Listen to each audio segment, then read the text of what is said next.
Hey, what's up everybody, it's Thermite35 here, bringing you guys a new video. And today's video I'm going to be going over my trophy list here after I've finally acquired my 100th platinum trophy. If you guys haven't seen it, be sure to check out my video on me getting my 100th platinum trophy to see how that went before you watch this video, in case you missed that one. Without any further hesitation or introduction, like I said, I'm just going to be going over my trophy list, all the trophies I've gotten over the years leading up to this milestone of 100 platinums and things like that.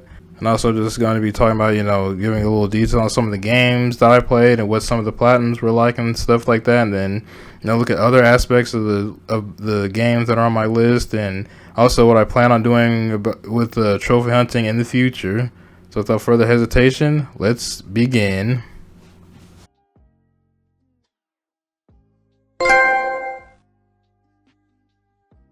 Okay, so pretty much just, before I start getting into the specifics of my list and stuff, I just wanted to do a quick overview about, how I personally like to go about trophy hunting, so you can guys get an idea what my list is going to be like.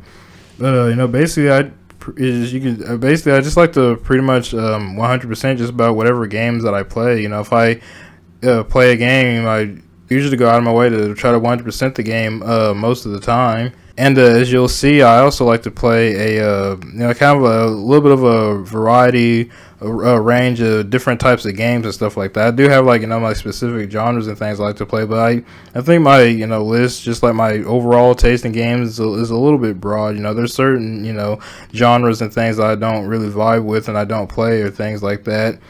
But for the most part, I play I feel like I play a pretty wide range of games.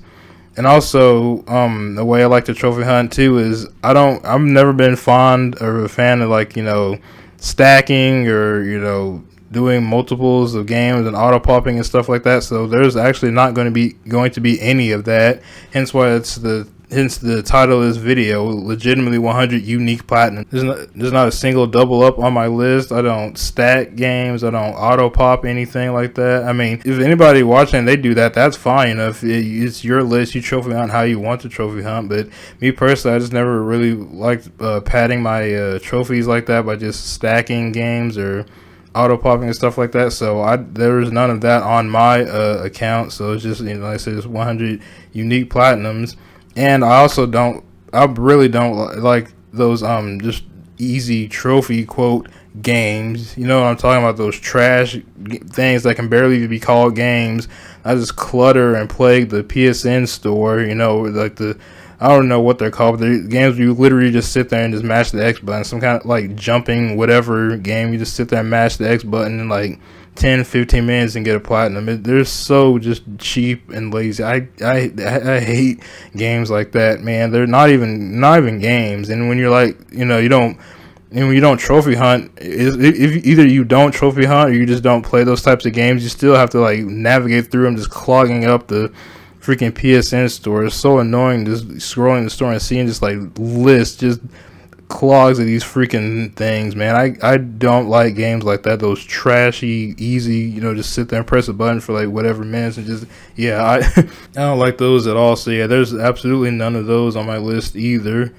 Man, what happened to the PSN store, man? It used to actually have some quality control on it, but whatever. Either way, now that you have an idea, what to kind of expect from my trophy list, I'm gonna go ahead and get into it. You just made the list! So I was trying to decide, do I want to sort it by, last played or alphabetical or anything like that. I think I'm just going to go through it in the order I played, the last, the list that I played the games, and then after that we'll go in alphabetical order, just scroll through it, see how it looks alphabetically. But as you can see, you can see on here my most recent platinum that led to my 100th milestone was the game Wet right here. As you can see, as I said, you guys see what I said about the game in my platinum video I did for this. I enjoyed it a lot. If you guys want to see how much I enjoyed it, I did a whole little review of the game and the trophy list and stuff in the video, so go check that out. But yeah, it was cool. Astrobot, I I really I loved Astro Bot. Like I said, I love 3D platformers. I've said it time and time again.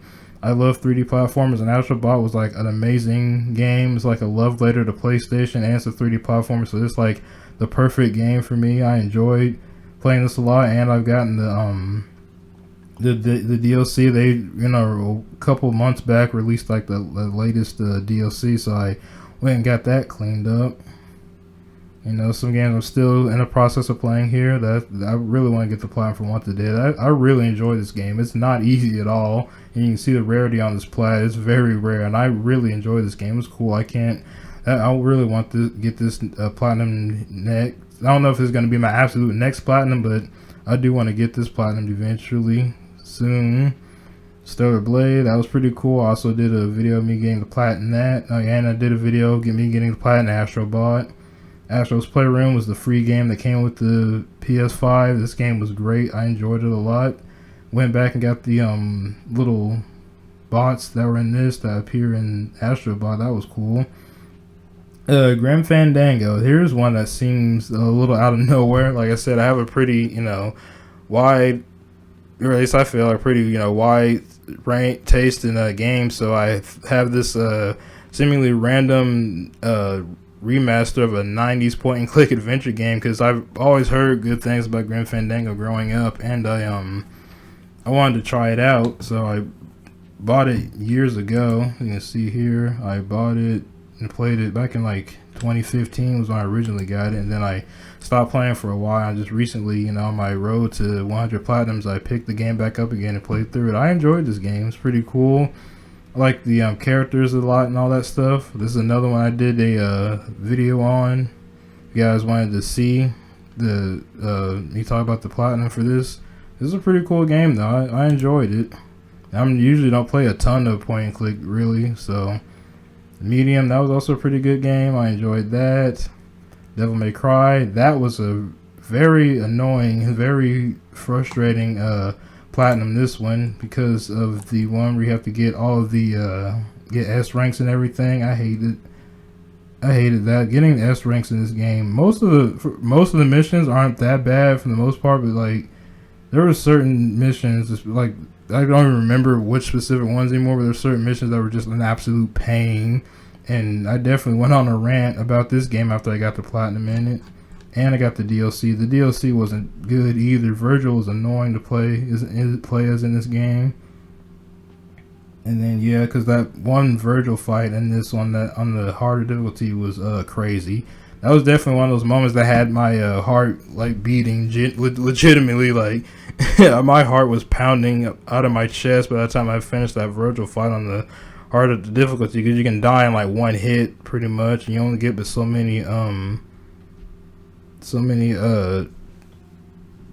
lives or whatever to do it. I think this was the one that was the most annoying, was the jackpot one where you have to get on triple S rank on all Nephilim missions. Like I said, most are fine except for like 2 of them or whatever. Really annoying. I really didn't like this game that much. Not necessarily because of Dante himself. I was kind of like whatever about him. It's just the actual playing the game itself got really annoying after like the first playthrough. And then, you know, like I said, another game I'm still gonna go back and clean up. Harry Potter, gotta finish that up. That game is okay. Hogwarts Legacy, that's another one I got a platinum video on. I really enjoyed that game. That was great. Minecraft, this one kind of came out of nowhere. I honestly was never that into Minecraft myself. This is just a game that I don't even remember really like playing this, because I never really was into Minecraft myself. So I really don't remember how Minecraft even got on here, but that's one I want to go back and clean up at some point eventually. Dragon Quest Heroes is another one that I started up back in let's see, I think like 2017. When did this come out? Yeah, 2015 is another one I did in like 2015. And this is a good game. I like this one as well. I just, you know, hadn't played it in a long time. Just kind of put it to the side, and decided to come back to it when I was getting my road to 100 platinums. That was another thing that was pretty big for my 100 platinums I was working towards. Not all of them I was getting was just adding new games. I am wanting to clean up my list and go back and clean up some backlog and stuff. So there'll be like a good portion of the games that I made towards my 100 or backlog that I want to go back and clean up, as you can see. So yeah, I definitely want to keep cleaning up my backlog and stuff. Gotta go back and finish Tekken 8. AC3 Liberation, that's on here with only that because I just hopped on to get the little multiplayer trophies. They're not hard to get. It's really boring actually. You seriously just sit there and just tap buttons, but I wanted to go ahead and get the multiplayer on this done and over with so I can, just get the platinum in the game later on. It's the Vita version of Liberation, which is why I've always been wanting to play, to see what that's like. Battlefield Bad Company 2. Another one that I did a video on. I got Tekken 7. That was a good one. I enjoyed that one. I got a video. I really like the Tekken 7 Platinum video. I thought that turned out pretty good. Battlefield Bad Company 2. This is a great game. I love the Battlefield Bad Company games. Couldn't do the first one, mainly because I didn't want to, because the grind for the multiplayer to get all the stuff in Battlefield Bad Company 1 was like actually insane. Like, you pretty much had to dedicate your life to, to do it. I just honestly didn't feel like it. Because I had I had played Bad Company 1, but that was like a long time ago. Plus, I played it at my friend's house at the time on his Xbox 360. I never got Bad Company 1 on the PS3, so I would essentially be starting over I essentially would be starting from scratch had I decided to do Battlefield Bad Company 1. And I had like a group where like I could have done it with people, but I just really didn't feel like it. That was a bit much even for me. So I missed out on Bad Company 1, but I think Bad Company 2 is like the better one. This game is awesome. Plus just the multiplayer in general. I love the multiplayer in this game. The single player is great and the multiplayer is awesome. Like, this is a really great game. I am sad to see that they closed the servers for this. And I even went back and bought all the DLC and got all the DLC. You can see here I did like the most of the main game back around when it came out 2010. This came out 2010, right? Yeah. So did bulk of the game in 2010, and I just went back to clean up a little bit of boost a little bit of the standard multiplayer that you would have to boost, like the one where you have to kill a certain number of enemies by collapsing buildings online. That would have been like way hard to get legitimately. And also I got the DLC because another thing I forgot to mention is how I like the trophy hunt. We get 100% out here. We don't do just the platinum. No. Out here we get the platinum and the 100%. So whatever DLC, give me that DLC. You gotta get that DLC in there. So bought all the Spec Cat, Onslaught, all that. Onslaught was kind of tough. That was like the co-op missions thing. That was kind of tough. Plus the server connections for Onslaught were kind of trashy too. You have people either lagging or outright disconnecting. That was definitely a bit of an ordeal to go through to get that. the thing I've said before, meant to say it again in this video, but the things we do for trophies, the things we do for platinums, man, the things we go through to get these platinums.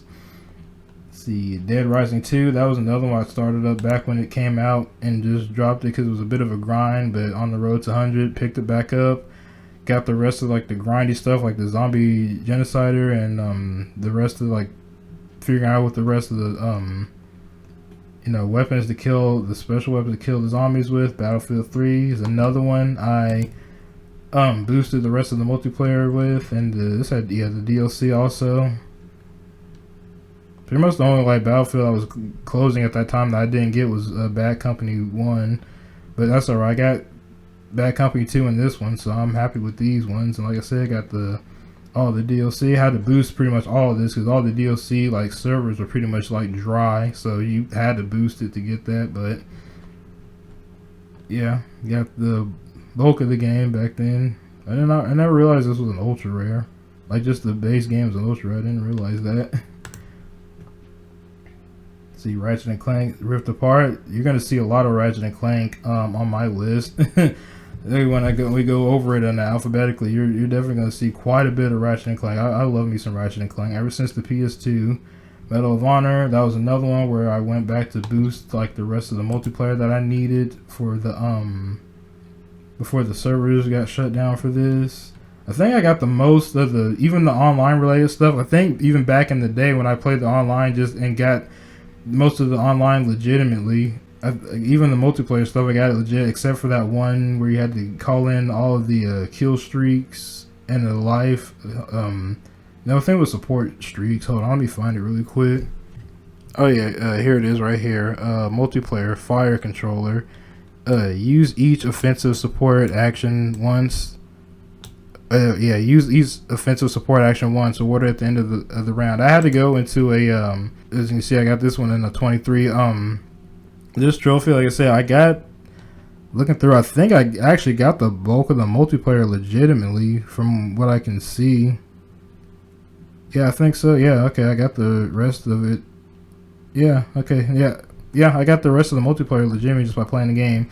This is the only one I had to boost, really, because I got a funny story about this. I actually almost got this one legitimately back in the day while playing. This was pretty much the only one that was keeping me from the platinum this whole time, because if you've played Medal of Honor, you get kills, you get points, and those points go to streaks and stuff like that, and you have to use each offensive support action. I don't think you have to do it all in one round, but I don't think so if I remember correctly. But there was one support streak like towards the end that's a really high one. It takes a while to get.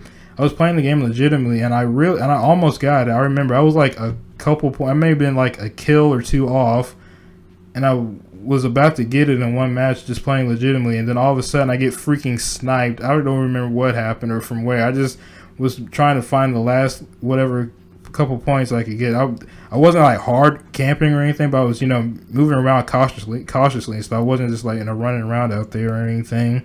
Moving around cautiously, trying to not get killed and be in a place where I can kill people and stuff like that, but not, camping or whatever. And I was about to get it, and I got freaking sniped from God knows where, dude. I almost lost my freaking mind. I was so close to getting it. I would have had the whole thing legitimately and been done with Medal of Honor by then. If that one freaking sniper hadn't sniped me out of my shoes right before I was about to get the last streak. So I would have had this whole thing legitimately done and without having to boost any of it back then. But the damn snipers, man, that's why I hate snipers in video games, dude. Hate them. They take everything from you in video games, dude. I about had a freaking fit when I died off that I could never get back up there again. So I'm like, when they said the servers for this were gonna get shut down, I'm like, okay, I gotta boost this because this is ridiculous. Assassin's Creed Brotherhood. Now there's a funny story about this right here, and we'll get into it when I click open into it. Okay, so another ultra rare.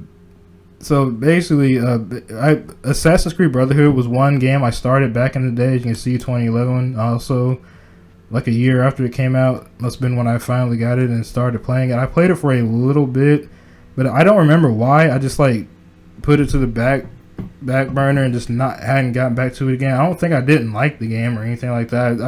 I like a lot of the early Assassin's Creeds except for one of them, but we'll get to that here in a minute. But I don't know. I think around this time I was starting to get a little burnt out on Assassin's Creed because they were releasing them kind of. I don't think it was every year, but it's kind of frequent. I've been into Assassin's Creed since the very first game, so I played at AC1, 2, some of 3, and then Brotherhood, and I was getting. I guess I must have been starting to get a little bit fatigued, which is why I may have put it to the side for a little bit. It took so long to get back to it, but as you can see, back in 2022, I picked the game back up again and started playing it, and was wanting to go through it and get everything. And also, this has multiplayer too, doesn't it? I believe, yeah. Also, this was another one where the servers were going to get shut down, so I went in and boosted some of the multiplayer. This has one really annoying trophy. Where is it? Yeah, this one. This is like the hardest trophy to get in the entire game, is this Abstergo Employee of the Month. You have to get every single bonus at least once in multiplayer. This was very annoying. Even when this game was a little bit cursed. I'm not going to lie. Now I'm thinking about this. Going after the plat in this game in general was like a little cursed because, like I said, I got on and boosted. Found a group to boost the majority of the multiplayer trophies with. But the boost, if I remember correctly, was kind of iffy. Like, it wasn't a terrible boost, but it's just sometimes you just have boosts when you boost games. Just sometimes you have boosts that just go a little sideways. Sometimes it's, don't necessarily go all that smoothly. And the multiplayer boost for this went just a little kind of not smooth. So I got most of the multiplayer boosted back then, except for Abstergo, because you have to get. There's quite a few different multiplayer bonuses and stuff, and the game itself doesn't keep track. You have to go and keep track yourself. So if you ever played it before or whatever, you got some boosts, you don't know which ones, you'd have to pretty much just start over just to make sure you got them all. So now I was keeping track and all that stuff, but I don't know what it is, for whatever reason it didn't pop for me at the time. So you can see back when I boosted all these in 2019. So I don't know. Like I said, the game doesn't keep track of their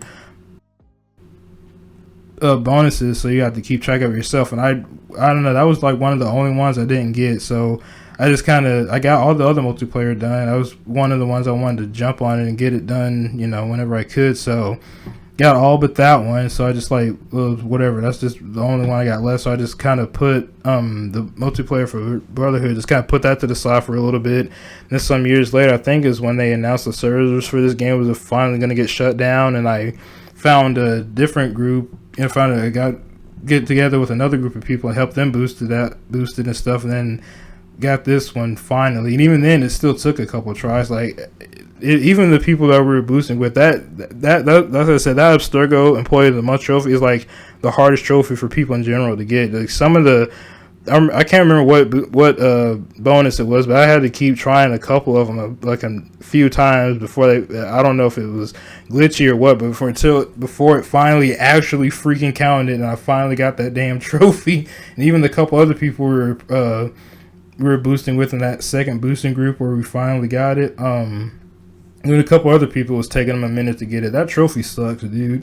That Abstergo Employee of the Month trophy sucks. It is the hardest trophy. It might be the rarest trophy in the game, I think. Yeah, it is straight up the hardest trophy to get in the game. That trophy right there will legitimately make or break the entire platinum. It was that one trophy.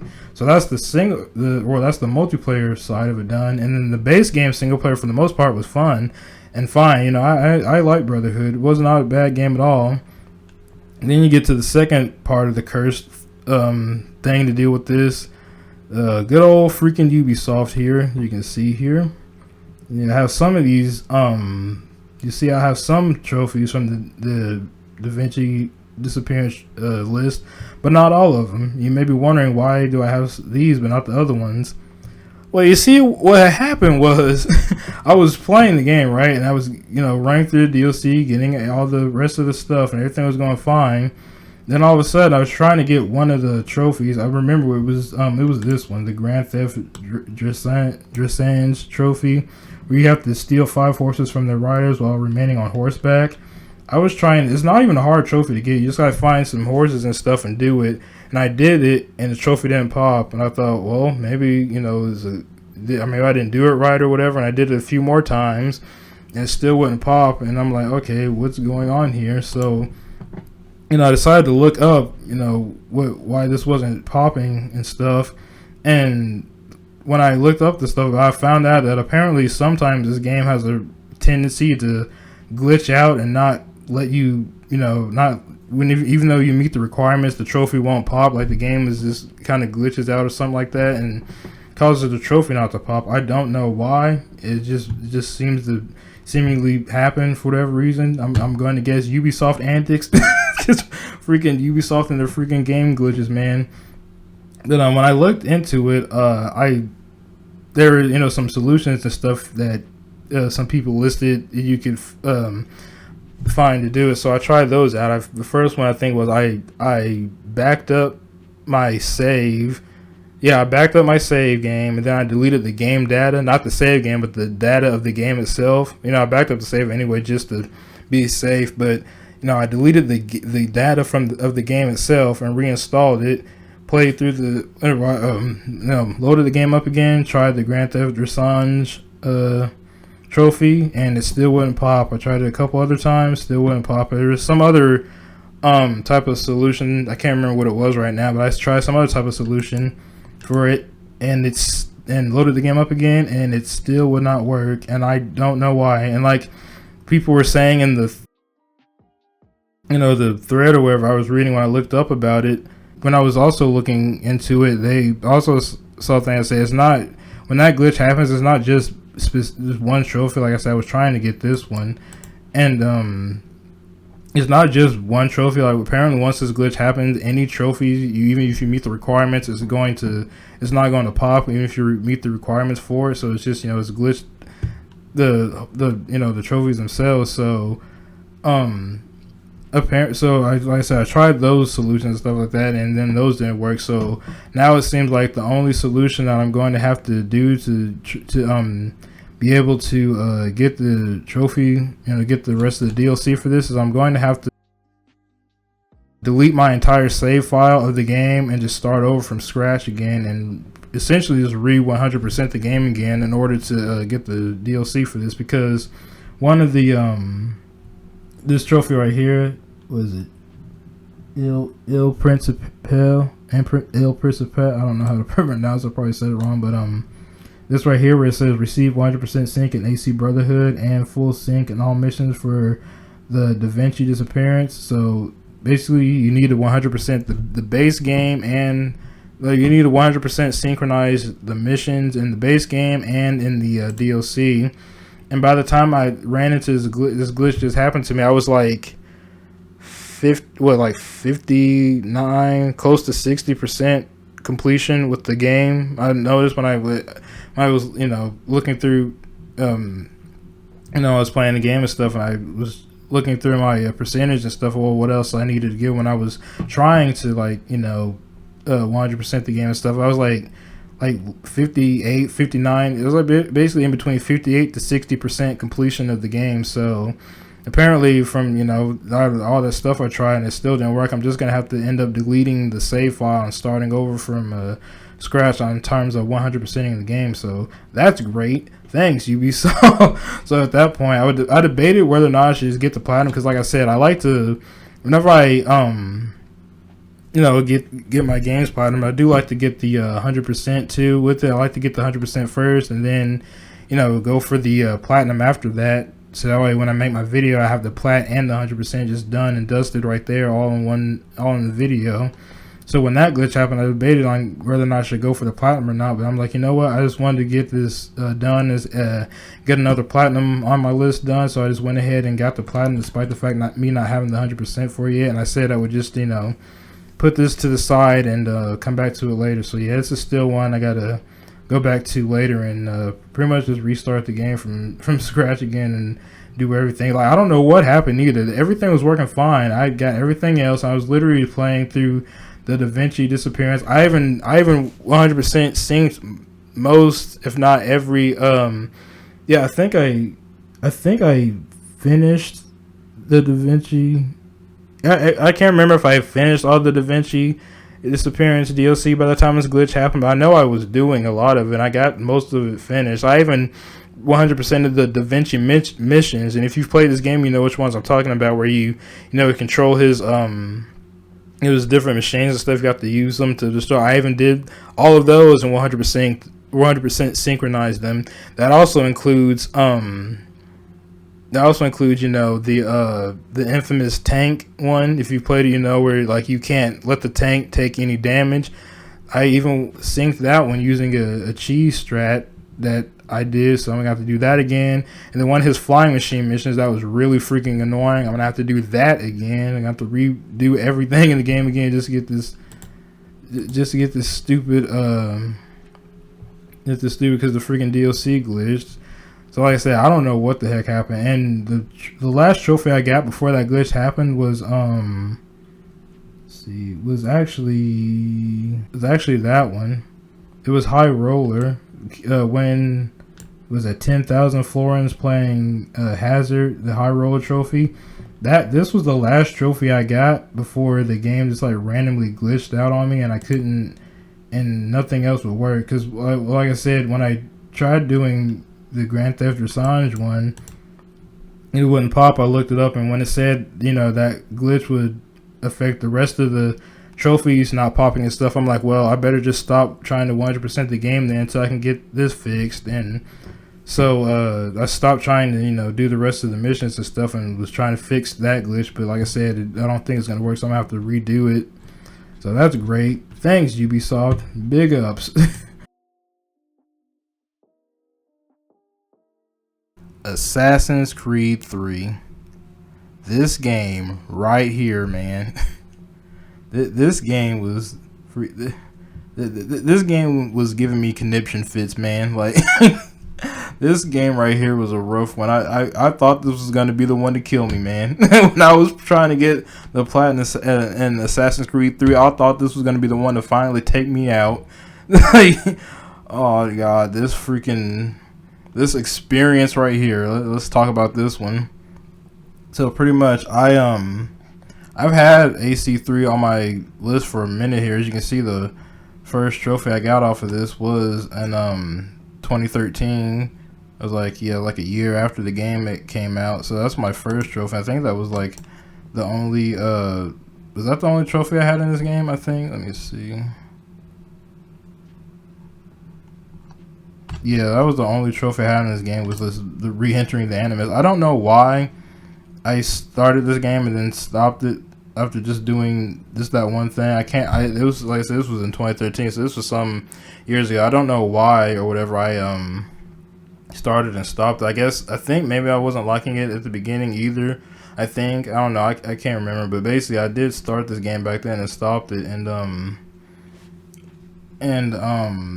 just dropped it. Honestly, according to the percentage of the next trophy, because these trophies are going in, or I think these trophies go in order you complete the game. So from 94.96% to 61.13, I guess I'm not the only one that had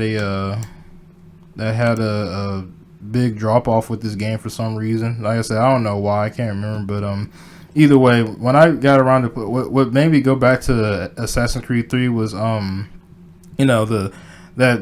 announcement when Ubisoft was going to shut down the servers for a lot of Assassin's Creed games. That's what really got me back to when I wanted to finish up the other AC games that I had on my list, because they were saying the servers for a lot of them were going to get shut down, and this was one of them. Now this game does have multiplayer, and in terms of DLC, I don't think it had any. Okay, yeah, no, it did have some multiplayer in the base game, but not only did I need to do the multiplayer, this game was stupid because of one feature. Not only did I need to do the just the multiplayer, that wasn't all. You just go in, do the multiplayer, get that done, or whatever, and put it to the side. But no, because of this freaking game being the way it is, there's this one special feature in here that you need for a trophy. It's called let me see if I can find it really quick. Oh yeah, this trophy right here, a head in the cloud. Find all pivots and sink the Animus to the cloud. This trophy right here is what made this whole experience really freaking annoying. So basically, to get this thing, to get these pivots to pop up, it's a multiplayer. It's an online requirement thing. So if when the servers go down, this trophy itself will be unobtainable, even though you don't technically need to go into a multiplayer thing to get it. And basically, there's these little. I don't remember how it worked. It was really kind of stupid. You find these little special points or whatever, and then you have to put one there and then go find another one. I don't know. You'd have to look up how to do it. I can't remember. It was kind of stupid and really annoying in and of itself.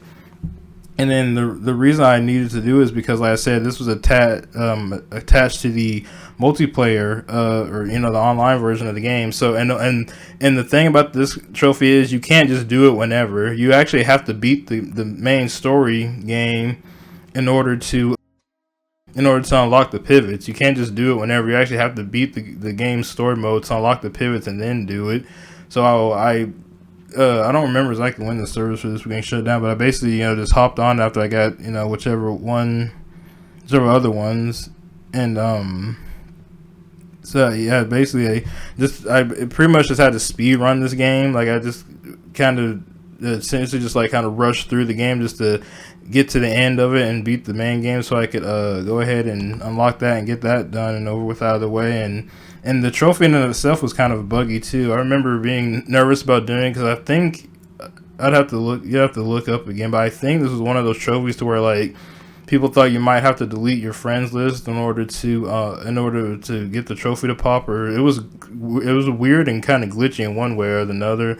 Luckily, the glitch didn't, luckily I didn't have to do that. The glitch that it didn't, plague me or anything like that, and in that sense. But there was some weird like glitch where you have to, turn off. No, it doesn't work normally. Like you have to do like a weird workaround just to get it to work. It basically had to like what they say. You had to like while playing the game, you had to disconnect from PSN or you had to sign out of the game from within the game itself and then do something and sign back in or what. I don't know. It was some stupid kind of workaround thing. This trophy sucks and this game sucks, dude. Like when I was rushing to try to beat the game and stuff, a lot of the it's the standard Assassin's Creed affair when it comes to getting the platinum in this game. If you platinum in any of the older AC games, it's pretty much the same thing. But the way this game is and just the optional sync requirements, they're complete BS. I hated them. I hated most of them. I hated like the game in general. Like this Assassin's Creed 3 has some of the most annoying and just BS sync optional missions I've ever seen in an Assassin's Creed game. I can't remember every single one of them because like I said, I just wanted to like beat this game and just like lock it away from my memory, just repress that I even played this freaking game. Yeah, this game has some insanely annoying mission syncs and stuff. You could probably go look it up. You probably just like type in on Google somewhere Assassin's Creed 3 optional mission or 100% synchronization or whatever, and just like read up on people complaining about it, because there was definitely other people that it felt similar to me that I noticed when I was playing through this game and looking up stuff about it. It's people just talking about how stupid the syncs were. Like, yeah, Assassin's Creed 3 just was not that good of a game to me. I do not like this game at all. This game was, like I said, that trophy itself was annoying in and of itself. The 100% sync requirements was stupid.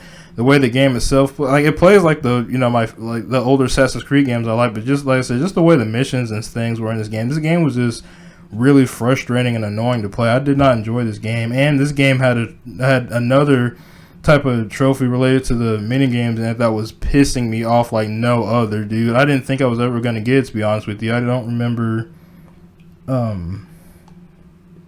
I'll try to like find it while I'm scrolling, but it's basically the one where you have to play like the different mini games in here.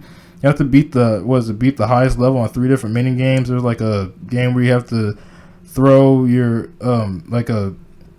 your little ball or whatever and get as close to the circle and knock your opponent's ball out of the thing or whatever to get the most points or something like that. And then there was some other type of little mini game that I can't remember the name of. And then there was the one mini game that had me raging more than any other mini game in here, and that was what's it called, Fanarona or Fanarona. If you've played this game, you know exactly what I'm talking about. That mini game was garbage. I hated that. I tried everything to do that. I tried following video guides for it. I tried, and even when, as far as like people said if they couldn't figure out, people were actually like giving links and things to where you could download like a computer version of the game and then try to play you tried to do moves in the computer version of the game and try to match it in the AC3 version of the game. And that was a mess, and I couldn't get that to work either. And finally just kept doing it until eventually I finally just like whatever lucked out and finally got it. That Fanarona or whatever mini game was ungodly annoying. Like I did not have a good time playing AC3. I really didn't. This game, this is the worst of the older AC games. This is the worst one out of all the old ones. This one sucks, dude. This game was pissing me off so bad. In the DLC, I remember the DLC being like annoying and stupid too, probably. And then the ship parts, those were a little annoying too. Also, like I know people said the ship parts, and this really this is where they inspired them to do. I think this is where they inspired them to do it in AC4, and they made like a major gameplay mechanic in AC4. Maybe it is better in AC4, but in this one, it was, I don't know, just some of the missions for that one also was annoying. I said mainly just do them, and like I said earlier with the optional sync missions, like the optional sync missions in this game were just pissing me off like crazy. It was bad, man. I did not mean to click on that. But yeah, I did not like AC3 or enjoy playing this game. It was bad, man. I went when I got the platinum in this game finally. I went on a whole rant in that video to stay the hell away from this game, dude. It's so nah. AC3 was not it. And another one here we got is Doom 3. I enjoyed Doom 3. This was my first time ever playing Doom 3 when I did this one. I had heard about Doom 3, back in the day when it came out on the original Xbox and stuff, but it wasn't until this PS4 version came out that I finally got around to playing this game, and I enjoyed it for what it was. I know this game is a bit controversial amongst Doom fans. Some people that really don't like the different direction it took from the classic Dooms, but me personally, I enjoyed this game. And also, I did do a video on me getting the platinum on this one. I liked how that video turned out. I was pretty much just did like a chopped up playthrough, like the I forgot what the hardest difficulty was called. But basically, just like a chopped up playthrough, like the hardest difficulty where your health constantly drains, and I had a couple little edits and things and stuff like that. And so, if you're curious about that, check out my Doom 3 platinum trophy for that. Next here is Titanfall 2. This is a great game. I really enjoyed Titanfall 2 a lot. This game was awesome. The multiplayer in it is like really light too. It has a little bit of multiplayer, but it's really not that bad. It's just like, win a multiplayer match, customize a multiplayer character, and join the like multiplayer like network or whatever. It's really really easy. Like there's really nothing to it much. One that is the most notorious trophy in this thing is the what is it called? Becomes Master. Yeah, that's what it was. Here it is right here. This is the most notorious trophy in the game. It's not like overly difficult. It's just you're just gonna have to run the gauntlet. If if you've played any of the Call of Duty games, you use the gauntlet or whatever to determine what difficulty you play. It's pretty much just that. You just gotta get like a top 3 run on the scoreboard for the Becomes Master. It's not incredibly difficult, but it'll definitely take you a number of tries before you finally get it. It definitely took me some tries. I also did a video on this platinum and with some edits in it. Kind of starts out normal, just gets a little more unhinged as the video goes on, because I become more unhinged as it went on, because it took me like 3 days of doing this before I finally got it. But other than that, Titanfall 2 is a great game. I really enjoyed the campaign for this. It was a lot of fun. This game is awesome. Definitely play this game if you haven't. Control, that's another game I enjoyed. Control was cool. I did a video on that one also. That one is light spoilers. I fight a little boss in it, but if you want to check the Control video out, that's cool. I enjoyed this game, Pumpkin Jack. It's a indie 3D platformer. It really gives me Jak and Daxter vibes. So if you like the Jak and Daxter games, I say it's mainly Jak 1 with like a tiny little bit of Jak 2 spliced in, mainly because he gets to use a gun you can use as a weapon to fight in here too. But if you like the Jak and Daxter games, I would recommend Pumpkin Jack if you have not played it already. It's a good game also. Psychonauts, this is another one I remember seeing back in the day when it came out, and I always wanted to play it, just for whatever reason never got around to it. So until the PS4 version came out, and I got that, and I really enjoyed Psychonauts. I like this game a lot. I like the look of the game, the art style, the characters, the gameplay and stuff. It was a lot of fun. I enjoyed this game. It was really cool. I was glad I finally got around to playing it, like I've always been wanting to. And I do own Psychonauts 2, so that's in the backlog to get around to at some point. Zuma is another one I want to go back to and get. I love me some Zuma. RE4, I gotta go back and finish that up. I love RE4. I've played it to death on the GameCube, and I got the PS4 version. I want to get back to playing this. Knack 2. I enjoyed this game a lot, actually. I legitimately really like the Knack game. It's both 1 and 2. This one is significantly easier to get the platinum in than the first Knack. The first Knack is legitimately pretty difficult, and honestly, I liked the how like hard, like unsuspectingly hard it was. You know, people thought that just because it was a bright, colorful game, it was gonna be like for little kids or something. But when you go to actually play Knack, thinking it's gonna be a kids game, you just get like absolutely destroyed, especially on the higher difficulties. I like the difficulty of a Knack 1 and stuff, but this one is significantly easier to get the platinum in. But it's still a good game in its own right. I like this game also. It's a lot of fun.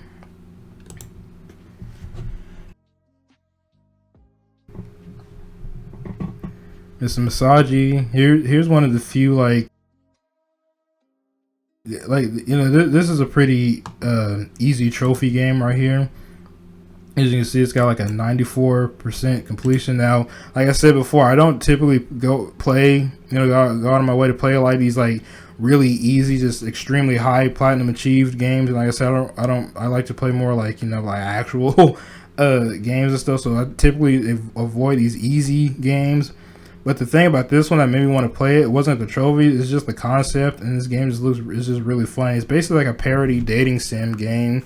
Like you just go on dates with like these random weird women, and just a whole bunch of this crazy stuff just happens, and every day that's why I mainly wanted to play this game, is just because I'm like, you know what, I don't usually play like easy games, but this one I just wanted to play just because it looked cool and stuff, and it just happened to be an easy game, so I just, you know, got the plat anyway, and the plat was fun to go for anyway, so it was an enjoyable game. But I said it was one of the few kind of like, you know, just very high platinum games like that you'll see on my list personally. But I like this game. It was funny. Just like I said, it's a dating sim parody. It just a whole bunch of crazy stuff happens. I did a video on me getting the platinum for this as well, and I also did a video on me getting the plat for Knack 2 and Psychonauts and Pumpkin Jack. A lot of these I did do a video of me getting the platinums on, so look them up, and you'll see me you'll see the platinum video of me getting it in some of these games. Not all the games I got platinums in that I recorded, unfortunately. I do wish I had recorded the platinums in some of the other games, but you know, there just wasn't I either didn't have recording equipment at the time, or there was a point where my recording equipment just like wasn't working. I had to get some new one stuff, but I was still playing the game, so I didn't get the platinum, unfortunately. Or I got the platinum, but I just didn't record me getting it, unfortunately. Warframe, that game's pretty cool. It's a MMO. I don't really typically play MMOs like that much, hence why, like, you know, I haven't gotten the 100% in this yet, but I wouldn't mind going back and getting it eventually. Puppeteer, this game was great. I have this downloaded on my PS3. I think this was one of the games that it was either a Plus game back then, or one of the games they gave away during when the PSN went down, when the PSN got hacked and went down at the time. I think this might have came from when one was the free games from that, or it was just a regular Plus game back then. But either way, I have this downloaded on my PS3. I like this game a lot. It's really cool. It's really fun. It's a 2.5D slide-scrolling platformer. You play as Kutaro, and you know, it gives me it kind of gives me Little Big Planet vibes in a way. Like, you don't create levels or anything like that, but just like the style and vibe and stuff of this game just makes me think of Little Big Planet in a way. It's a really cool game. If you have not played this game, I definitely recommend going after it. The trophy list, some of the trophies in this were definitely a little bit troublesome. Like the trophy for, I think you have to like finding all of the heads. Some of the heads are a little tricky to find and stuff, so you're definitely gonna need a guide for that. And I did play the bulk of this game back, you know, in 2014, looks like, and it just got a little bit grindy. Yeah, you use every head action correctly. That can be kind of hard too, because there's some heads that you find you have to keep them throughout the level to do it, and if you get hit, you could potentially lose that head if you don't get it back. So so that can be kind of annoying. Oh yeah, that one can be kind of annoying too. Spartacular, collect all the heads, 100 sparkles using Kutaro. That's an ultra rare. So yeah, that's why it took me so long to get the platinum. I got the most of it when I played the game, but it did get us like a little bit grindy and stuff like that. And it was a constant, having to replay, the fine stuff I missed. So I just kind of put it to the side, but eventually came back to it. And got a video on this one too. Game is awesome.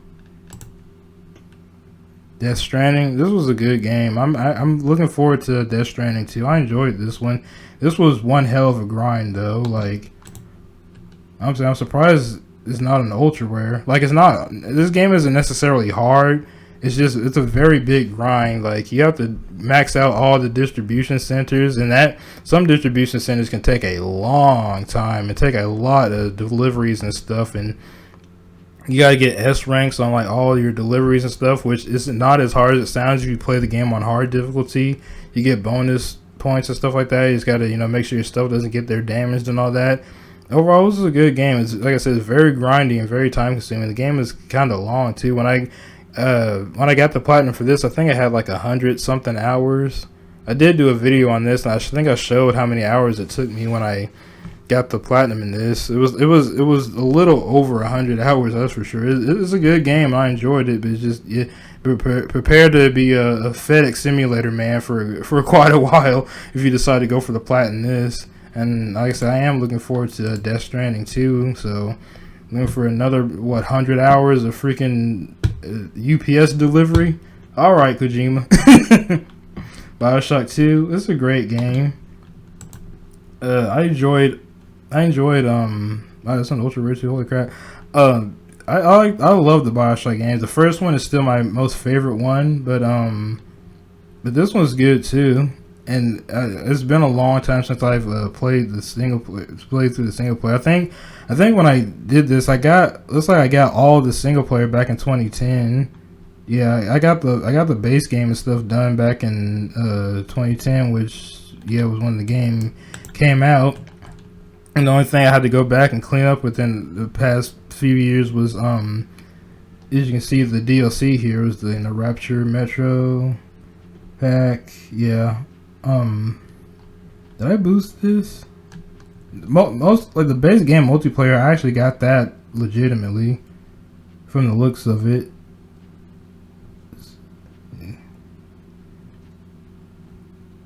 Yeah, I think I got I think I got all the multiplayer stuff legit. I didn't have to boost any of that. The only thing I really had to boost was the DLC multiplayer trophies. Like, let's see. These were all single player stuff. I just sat down and got all the DLC done back in 2020 because I'm like, you know what? I really want to get the 100% in this game. I really want to get it finished. So, yeah, I definitely had to boost the rest of this because, like, the multiplayer really isn't that active anymore. So if you do the multiplayer, you're definitely gonna have to boost it. And then the rest of this was single player. So that Minerva's Den DLC, that was good too. That was a good single player story. And then these are like little trials and stuff. And you know what? The multiplayer for BioShock 2 actually wasn't too bad. Like I legitimately, I didn't play the multiplayer game just to get the trophies and stuff. Like back when I played the multiplayer for this game, I actually played it for fun. Like surprisingly, the multiplayer for this game actually was not bad. It was actually really fun. If you any of you guys watching this ever played the multiplayer for BioShock 2 back in the day, it actually was, at least to me, it was fun. And this was the era, this is why I consider the era of tacked on multiplayer. There was definitely a lot of games that had multiplayer put onto it because it was just hugely popular at the time, especially like Modern Warfare 2 and this Call of Duty and stuff was really popular. There was definitely like a huge, incentive to put multiplayer on a lot of games. And some games it didn't work well. There's definitely some games, and one of them is definitely on this list we'll get to, that had tacked on multiplayer that I absolutely hated. But for BioShock 2's multiplayer, it was surprisingly actually really fun and didn't necessarily feel tacked on. It was actually really good. The Last of Us Part 2, that was a game. You got Saints Row the Third. I liked this game. Like I remember a lot of OG Saints Row fans didn't like the third and fourth Saints Row games, especially the fourth one because it was like so drastically different and a lot more silly than how the series originally started. But me personally, I enjoyed the Saints Row games. introduction to them was like 3. That was the first one I really like actually played, but I've played a little bit of the first Saints Row now, and I still gotta go back and actually play through the rest of it. But from what I played, it was fun too. I enjoy, like, I know these later Saints Rows are a departure from the originals, but I liked Saints Row the third. It was a lot of fun to play that game. I had fun playing it. It was fun platinuming it. I also had Saints Row Get Out of Hell. I wanted the PS3 version because, well, for one, you could build up this thing that, you can import your character from 3 into this one, but like you really don't even see your character in it that much. But I also wanted to, I'm just like, you know what, I like doing the PS3 version or whatever the original versions of games are. So I just wanted to do the PS3 version. And I think there was a PS4 version that came out by the time this came out. But like I said, I wanted the PS3 version because I like to do that version. Plus, I figured the PS3 version would be a little rarer anyways. And like I said, they made a deal about you could import your created character, but you really don't see him much. The trophy that took me the absolute longest to get in this game, like the huge time discrepancy, was where was that one? Oh yeah, this one right here. This is like the trophy that took me the absolute longest to get in the game was Double Trouble. Oh god. Did not mean to click. It was a Double Trouble. We have to play co-op for 3 hours. This is online co-op, so you can't just plug in a second controller locally and just sit there and do it. You have to do an online co-op like. And this took me the absolute longest to get this trophy. This trophy was really hard. It's really tough to get. Not like it was hard to get in itself. It's just it was so hard to find somebody that had the PS3 version of the game to get the Double Trouble trophy. As you can see, I got every other trophy in 2015. Literally every other trophy. I pretty much had the game done since 2015. But the way, like I said, it was so hard to find somebody for that Double Trouble trophy that it took me until 2020 until I finally freaking got it. But yeah, that was a funny little story about this game. Just that one trophy was just taking so long to get, just to find one person. I think I tried it before, like a while before then. It's just that I think the game was like having a little trouble at the servers or something, and they like disconnect. I don't know if it was their internet or mine or the game or what, but I think I tried it before and like it disconnected and just couldn't get back. And then some years later I finally was able to get with somebody and got that. See, Dead Space 2. This is another one that I had in the backlog to go back to. I got the bulk of the game back then, but I went back to finish. Namely, let's see.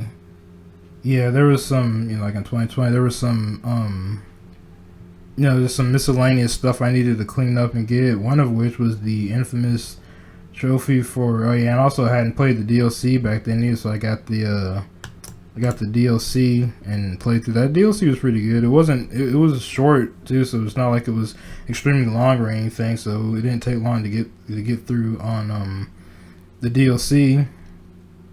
And the most infamous trophy in the game was the oh yeah, here we go. Hard to the core. Complete the game on the hardcore setting. This one right here can give you conniption fits if you're not careful. This one right here is crazy. This is the hardcore setting, and this is, if you haven't played Dead Space 2, is basically the one where you have 3 saves to beat the game. There's like, I think there's like 20 something chapters in the game. You only get 3 saves to beat the entire game. So basically you just want to save every like about 5 or 6 chapters. And oh yeah, I definitely had some hair-raising moments with this one. That difficulty is scary because there's some parts of the game that'll kill you instantly if you're not careful. But other than that, for the most part, even on hardcore, like, it was a little stressful and nerve-wracking, but it was enjoyable. Looking back at it, I'm glad I did it. I'm glad I came it and stuff. It was a cool little challenge. I wouldn't want to do it again, but I enjoyed it. I enjoyed the fact that I did it and got it. Cause like when my very first attempt at hardcore difficulty, I was trying to get to chapter 5 to make my first save, and I almost got it. But towards the end of chapter 4, I forgot what those little necromorph things were called. With those little the little things that can swarm you and stuff, they kind of overtook me, and one other enemy towards the end of chapter 4 like spawned on top of me, and I just got put in a bad situation, and then I died. I was almost right there at the part where I could save, and on my first ever attempt at the hardcore run, and that happened to me, and I died. I'm like, well, that's great. So I started over, and then on the second run, I got past that part, and then I almost got to the part where I was going to be able to save for the first time, and I can't remember what part it was or whatever, but you know, towards the end where you're like running from that giant creature thing that you can't fight, you have to run from it or it'll kill you, and you have to use stasis to move the doors out the way. I don't think this ever happened to me before when I was ever playing the game, but of course it happens when I'm playing on this difficulty. I don't know how or what happened, but I'm running, trying to run away from the creature and use stasis to open the door, and for some reason, somehow, I don't know how it happened, Isaac like lost the stasis on the door, so I opened the door part way and I dropped it a little bit, so I had to like re-engage stasis and pull the door open. I was freaking out. I'm like, oh my god, dude, what just happened? It's not like it happened for very long. It was only down for like a second or two, and I had to pull the door, use stasis again to pull the door back open. So I do that, and I'm running, and I'm freaking running. They get almost to the end of the corridor where the cutscene triggers and you get like ejected out into space. I think that's the same part, but I get right there at the tail end, and just because I had that like 1 or 2 seconds of downtime, that freaking giant insta-kill creature like killed me right there at the end of the freaking hallway, right before the cutscene started playing. I was sick to my stomach. I was sick. I'm like, this is gonna be rough. But yeah, if you attempt the hardcore difficulty in Dead Space 2, you're definitely gonna have war stories about it. but now Dead Space 2 was a great game. I enjoyed going for the plat for that, other than the stressfulness of hardcore difficulty. There's another Ratchet and Clank game, All for One. This is the one I played back in the day. You know, when it came out. Yeah, I'm pretty sure I played this when it came out, and there was just some trophies I didn't get, so it just got put to the back burner. And then, you know, back in, I guess in 2020 is another cleanup. 2020 was a pretty big cleanup year for me, I noticed. But yeah, went back and cleaned up the rest of the little miscellaneous things I had for this. All for One was pretty good. It's a fun little co-op game. I remember when I first got it, me and my friend were playing it in co-op back when it first came out, and stuff like that, so it was pretty nice. It's not my favorite Ratchet and Clank game, but it's alright for what it is. Uncharted 4, Thief's End. This is a good game. This one isn't my most favorite Uncharted. That's 2, but this one was pretty good for what it is. No, I enjoyed playing this game. It had nice set pieces and stuff, and it was fun. I liked it for an Uncharted game. Then, you know, this is the most infamous thing right here, is these freaking survival trophies, namely these two, Crushing and It, where you had to earn 1 or more stars on all survival stages on the Crushing setting. Dude, this is like those 2 trophies right there are ungodly difficult. Like, I had to boost it. Like, me and a couple other people, I forgot, I think it's like up to like 3 or 4 players for the co-op. So we just like, you know, boosted and just, you know, found strats and ways to, you know, go about kind of. I honestly, you gotta kind of like cheese it, I feel like, to even have a chance. It is ungod. Like, there's difficult, which that's fine if it's difficult, but then there's like the survival stages on the Crushing difficulty, which is just ungodly difficult. Like, it gets insanely hard. I don't know how the heck they expect you to beat it, but yeah, just find a good group that knows how to, like, you know, knows how to move about and, you know, figure out ways to, you know, go about it, because those 2 trophies are insanely freaking difficult. Hardest trophies in the entire game is those 2.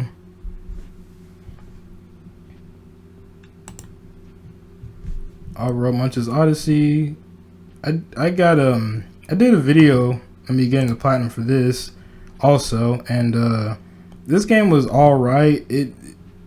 Well, actually, I really didn't like this game that much, honestly. It was really glitchy and buggy. I think I even showed I think in my video of me getting the wow, this is a 1.85 ultra rare. I never realized that. Good lord. But oh, after playing the game, I can understand why, to be honest with you. But yeah, like I think I even showed in my video of me getting the platinum for this game a clip of just how bad this game ran. It was lagging and stuttering so hard. I think I even showed a clip to where when I was playing it, it was lagging in one level I was in, and then it just froze. Like it froze the entire game. I had to reset my whole PS3. It's not even just like the game was like lagging either and running poorly. The game was annoying to play too. Like I like the Oddworld games. I like Abe's Odyssey. That was the first one I ever played. I like that one, and I also have Stranger's Wrath on my list too. Stranger's Wrath was an awesome game. I love that game. But Munch's Odyssey, I don't know if it was like the PS3 version specifically or whatever, but like there was just something about this game, dude. It's just like the way the game ran wise. I don't know if that was a PS3 issue or what, but dude, the game just did not run well. It was like really laggy and stuttery, and the game itself, just like the overall playing of the game, just annoyed me. Like I was really annoyed when I went back to try to like finish this game, because I think it was another one where I cleaned it up. But yeah, another 2020 year cleanup game, and yeah, I didn't like Munch's Odyssey much, like at all. Munch is like a cool character, and I always like aim and stuff, but like this game was just really annoying to play, dude. Like, don't play it. Don't do it. Drive Club. This freaking game right here, I thought this game was gonna kill me. Just look at this freaking unit of a game.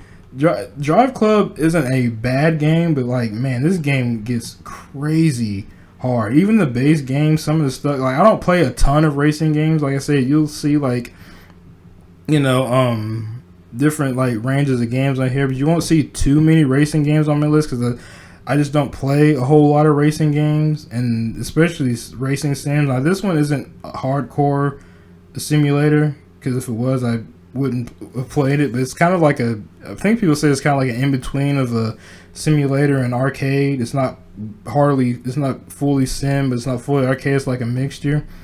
I think it was a plus game, which is why I even had this. I don't think I ever bought the game outright. I think they gave this game away for plus 1 year, which is why I had it and I played it and stuff. And like the base game just has some annoying like races and things in it that were very difficult, and that's just the base game. Like I said, I got the base game done, but then you get to this freaking influx of DLC. This game has so much DLC. As you can see, I actually tried to get. Look at all this freaking DLC, dude. As you can see, I got a couple of the trophies and some of these DLCs, but after a while, I just like gave up trying, because the DLCs in this game are criminal. The DLCs in this game are so freaking hard, man. Like this is one of the most. Like I said, I don't play a lot of racing games, so I don't know if that's why, but this is one of the hardest racing games I've ever played in my life. Like it is insane how hard this game is. I legitimately tried to go in order. I thought, well, man, if I do like, the DLCs in order, but a lot of them you just have to get the stars on the difficulties, which you have to race and get under certain times to get the stars and stuff for all the races, and they all add up and stuff. And I got closest. I don't remember what I had, but I got closest, for that one. Then I would try for a while on one DLC. If that didn't work, I would like go look to see which one was like maybe a little more manageable or something like that, and try that one. And then I give that a break if I couldn't go through it. And after a while, I was just like, there's so much DLC on this freaking game, and it's so hard. And I was like, dude, I'm out. I just like gave up trying to get the rest of the trophy. This game is ungodly difficult with these damn this DLC. Like there's one DLC in here, I can't remember what it was. It got a I know exactly what it is. I can't remember what the name of it is, but if you've played this game, you know what it is. That infamous like race that's very difficult. I know what the name of it is. I gotta find it. But you guys, if you play this game, you'll probably be able to call out what a trophy or event that is, as I'm getting ready to find it. Okay, so I couldn't like find. I thought it was like an individual trophy in its own. It's not, but basically there's this one event called like the Venom Hot Lap. That is, I never even attempted. I was saving that one for last because I was just hearing horror stories about how hard that Venom Hot Lap is. So I was saving that one for last. So I never even attempted that one yet. But like, it is supposed to be the hardest race in the game, is that Venom Hot Lap one. I was dreading doing it. I never got to it because like the DLC for this game is just incredibly difficult. This game in general was very difficult. And you can't play it anymore because the game got delisted. I'm pretty sure the DLC got delisted. So I could still go back and try it again though, because I have the DLC. And sometimes I think about maybe going back and trying it again, but then I remember how like hard I was struggling with this. I'm like, I don't even know if it's worth it, man. Drive Club is like one of the most difficult racing games ever, man. Like, I don't know, that game is nuts. Young Good and Evil HD, that was pretty cool. That was another one I remember hearing, seeing a lot back in the day, but never got around to playing until the PS3 version came out. Rocket League, this was a good one when this came out. The DLC for this was some of the DLC for this was pretty hard, which is why you see like the low percentage with the DLC. But overall, it was a pretty fun game. It's crazy. This game is still getting like, I still see this game getting advertised and stuff to this day. Like, this still gets update. Like, you know, they still do updates and everything. This game is like insane. How long it's just been getting content and stuff. This game right here, 3-on-3 freestyle. This is one of my this is one of the platinums I'm really proud of, because it is a very rare platinum, as you can see, and it's a very hard game to platinum. It's both time consuming and hard. This one's not easy. The main reason why I played this game honestly is because I don't really like sports games like that. I'm very, very specific about what sports games I play, and by very specific I mean arcadey basketball games, and that's pretty much it. I really don't play sports games like that unless it's arcadey basketball games. And I remember finding out about this game. I think this game came out like back in 2017. I think. Let's see. No, 2016. Okay, yeah, this game came out in 2016. Yeah, I was there like, dang. I was there like day 2 after the game came out. But yeah, I forgot how I found out about this game. But no one was talking about it really. Like, I had to like dig I forgot exactly how I found out about this game. But either way, it wasn't just like getting talked about in the mainstream like that. I found out about this game somewhere, and I looked at it. I'm like, dude, this is so cool. It's like finally an arcadey, you know, not serious, not NBA 2K basketball game. This looks cool. So I downloaded and played it, and I had a lot of fun with it. You know, this game was especially around, I would say around like 2017 or 2018 was like when this game was at its peak with how fun it was. I was legitimately playing. I was, you know, wanting to get the platinum in it too, because I did like this game a lot, because it was just so much fun. You know, like I said, the game was fun, and I was enjoying playing it and all that stuff. It's an online only. I mean, it does have like some single player little events and stuff you can play with. It's primarily an online only multiplayer basketball game, so you play with and against other people. And like I said, this game was fun. It's like a kind of, you know, I was really into this game like for a while. I was really into. I was putting time, even with that. Not, I mean, like the way the game is structured, anything you do is going to build towards getting the platinum and stuff like that. But you know, just playing the game in general, just for fun, just to be playing, because I was legitimately enjoying the game. Like, I was really into this game. It's still ongoing too. Like, they still make updates and stuff to the game.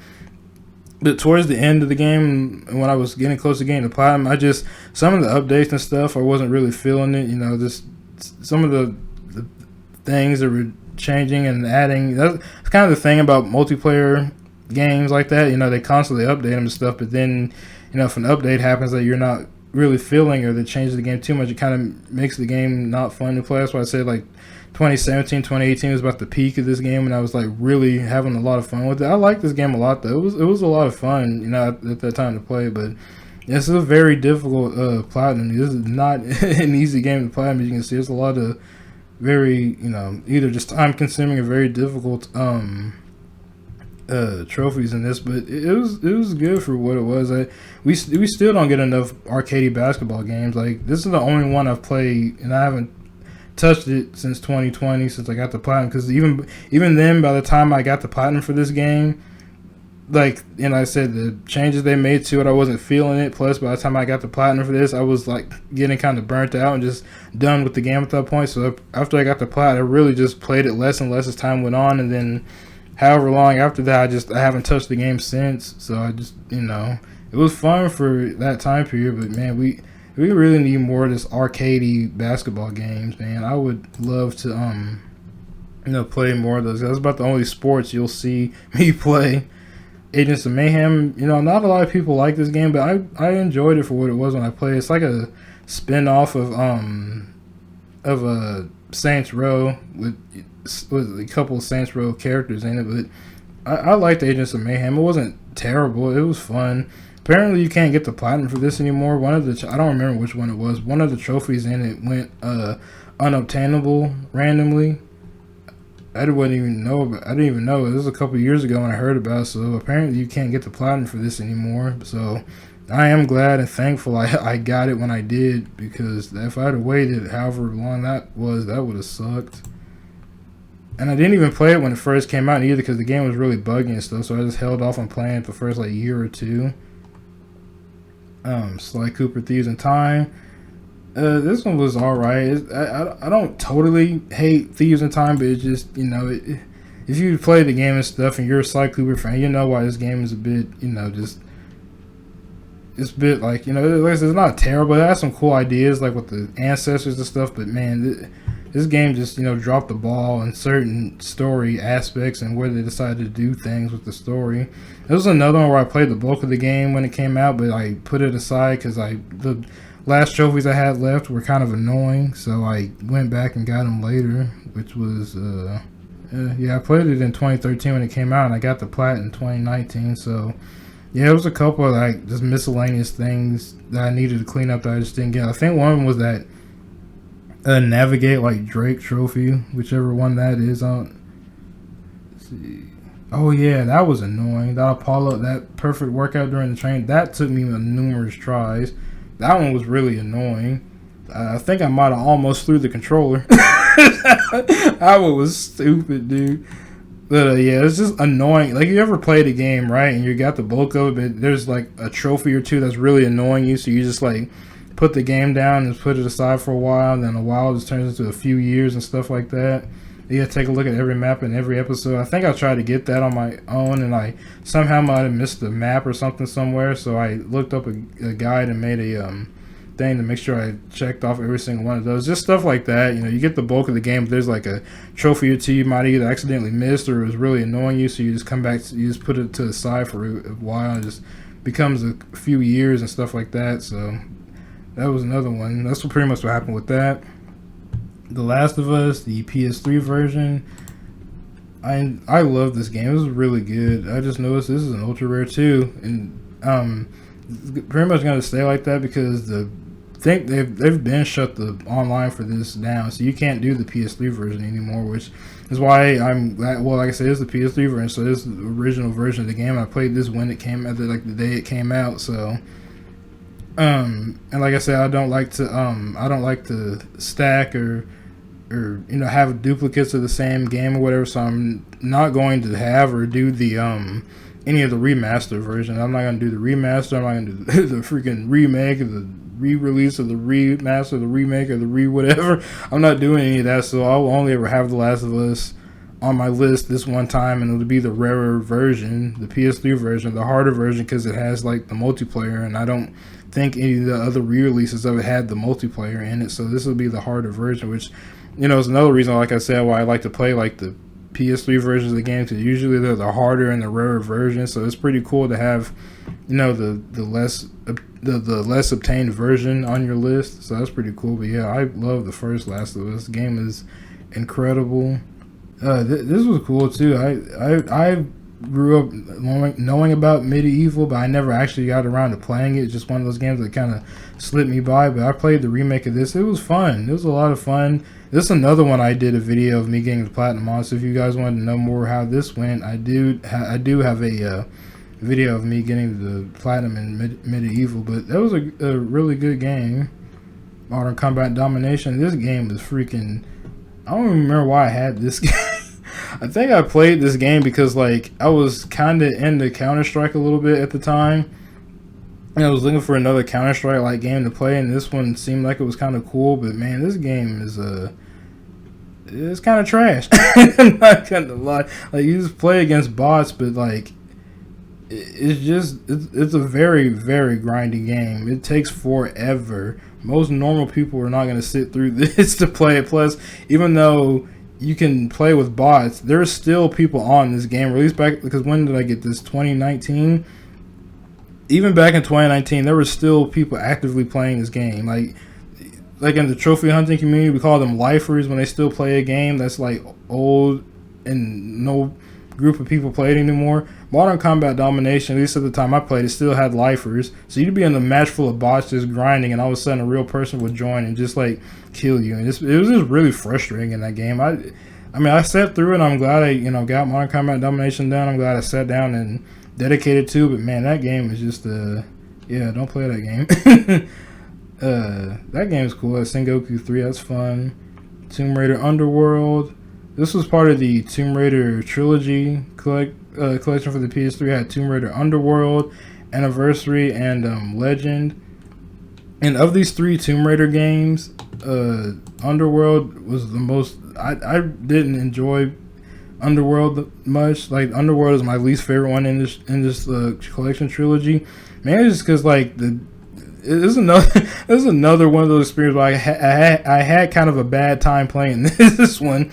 When I first I played them in whatever kind of release order. I started with Anniversary, and then I think Legend is the next one. Then you're supposed to do this one. So this was the second or last, or whichever one. But I was playing this one, and like the first thing that happened when I was playing is sometime during the first level, the game froze on me. So I had to restart the game that time. Then some other time later on down the line, the game froze on me a second time. The level, like the way the climbing in this game, I don't know if it's just because if it's like an issue in the remaster of this or whatever. I've never played the original version of Underworld. This was my first time playing Underworld, was through this collection. But just the way like the climbing mechanics of some sections were just kind of annoying. I don't remember exactly like specifically my gripes with it, but I remember just something about how the climbing was in some sections was just kind of annoying to deal with, and some levels also just in general were kind of annoying. Like Underworld in general was just kind of like an annoying, like I just kind of annoyed when I was playing Underworld. And then the icing on the cake with this one is when I was playing the game, when I picked up last collectible at the very end of the game, the trophy for the collectible never popped. Like you're supposed to get a trophy for getting all the collectibles in the game, and it never pops. I looked up what that was about, and apparently this game has the wonderful addition to where sometimes the collectibles have a chance of glitching out. So even though you pick up a collectible, it won't actually count in the collectible counter. So you actually have to be careful about that. So when I found out that happened to me, you pretty much had to restart the whole game over again and recollect every collectible to in order to get the trophies and make sure it counted.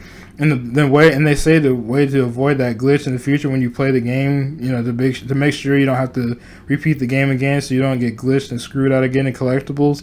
Basically, is you pick up a collectible, you pause the game, go into the collectibles menu to make sure the counter went up. And then once you're sure the counter went up and it didn't glitch, you save the game. Then you go on about it playing until you find the next collectible, and you pick it up, check the counter in the options menu. If it went up, save, keep going. Next collectible you find, pick it up, check to make sure it counted. If it did, save, go back. If it didn't count, reload the checkpoint, pick it up again until it counts, then save and keep going. You have to rinse and repeat that for every collectible in the game to make sure you don't get screwed out of one of the collectibles just randomly glitching. And basically you have to do that for every collectible in the game. And I'm trying to remember how many collectibles. I think there's I'm not 100% sure on this. You might have to like look it up to be sure. But there's quite a few collectibles in this game. There's like I think 180 or 185 collectibles. So I had to pretty much after playing through the game, the first time I had to play through the game again and pick up every single collectible and do that. Check to make sure it counted every single time for all. Like I said, I think there's 185 collectibles in this game. So yeah, I had to do that all over again.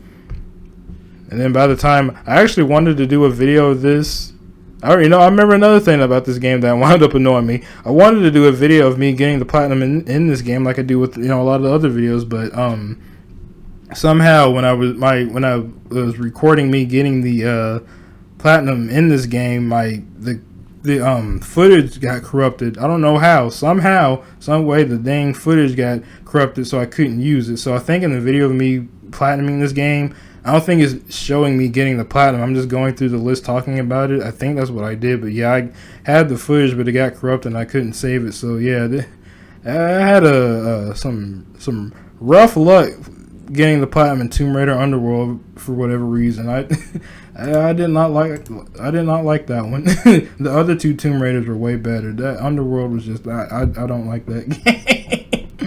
This is God of War. It's the reboot. That was a pretty cool one. Did I do a video of me getting the platinum in that game? I can't remember. Uncharted 2 Among Thieves. This is one where I was able to boost the rest of the multiplayer with it. I got a good portion of it just from playing the game, but as you can see here, this is one of the ones that when they announced the server closure for the Uncharted games, I went and got some people together and was able to boost the multiplayer for this. This is my favorite Uncharted. I love this one. Both the campaign and the multiplayer for this was great. I remember such great times playing the multiplayer on Uncharted 2. That was sad when they closed the servers for it. Toe Jam and Earl Back in the Groove. This is a reboot of the old Toe Jam and Earl games. I like this game. I've been aware of Toe Jam and Earl for a while, but I just this is my first time ever actually really playing it. But I enjoyed this game. It can be a little annoying sometimes. There's some aspects, some of the Earthlings and stuff, and some of the requirements to get the different trophies or whatever can be a little annoying at times. But overall, I like this game. It was a lot of fun. Uncharted Golden Abyss. I like this game. This is the Vita Uncharted. I've always wanted to play this game. I finally got around to playing it when I finally got a Vita and played it and stuff. It's a good game. I enjoy playing this one. It was a lot of fun too. Rise of the Tomb Raider. I really enjoyed this game. Like both just the game itself and honestly getting the platinum. Like this game has like 100 and this game has quite a few trophies. It has 125 trophies. But honestly, getting a lot of the trophies, pretty much getting all the trophies in this game was fun. Like I really don't have any like a bad or annoying memories or aspects of this game when playing it to get the platinum. All these trophies, all this DLC and stuff, it's all fun. The base game, everything. Rise of the Tomb Raider is like the best Tomb Raider out of the reboot trilogy or whatever. Out of all like the reboot trilogy Tomb Raiders, I would say Rise is the best one. This game was a lot of fun to just play. The platinum in it was a lot of fun. This game even did something I didn't think was possible. There's one of these trophies or one of these DLCs. I can't remember which one. There's like a has time trial. Has like little time trial things in it. Normally I hate time trials in video games. I don't like time trials. They make me rage because like I'm rushing against the clock, and every time I make a mistake or whatever, I'm losing time, and it spirals from there. So I don't like time trials and stuff. But this game even managed to make time trials in it fun, and they're not necessarily hard either. You just like have to follow a certain path and collect like these little collectibles and pick them all up within a certain time. You really can just like watch a guide video of somebody doing it and then just follow the guide, and you can get it then and there. A lot of them I was able to get like one shot for the most part like that. So this game even made time trials fun. There's a co-op DLC that wasn't too bad either. I had a partner that I found that we did the co-op in it, and the co-op wasn't bad either. Some of it is, I think it was endurance or whatever. Some of the trophies took a couple attempts to get, but nothing was, I would say, hard or bad or anything. But yeah, it was one of my favorite platinums I got was Rise of the Tomb Raider. The game itself was actually a lot of fun. Watch Dogs, I really didn't like Watch Dogs all that much. I got it when it came out because I thought it looked cool, but when I played it, I'm just like, man. And then the DLC was annoying. I don't remember all of what happened, but yeah, Watch Dogs just annoyed me. Did not like that game. Mafia 2, this is a dope game, dude. I love Mafia 2.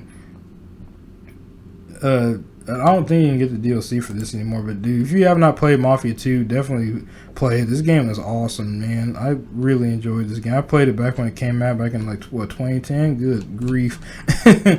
And then I don't think you can get this DLC anymore. I think the DLC got delisted, so you can't do the PS3 version. I think they remastered this game. They probably got the DLC and the remaster or whatever, but the PS3 version, like I said, I don't think you can do it anymore. But dude, Mafia 2 is a dope game. I love that game. Let's see, Spider-Man, it's PS4 Spider-Man. This is a good game too.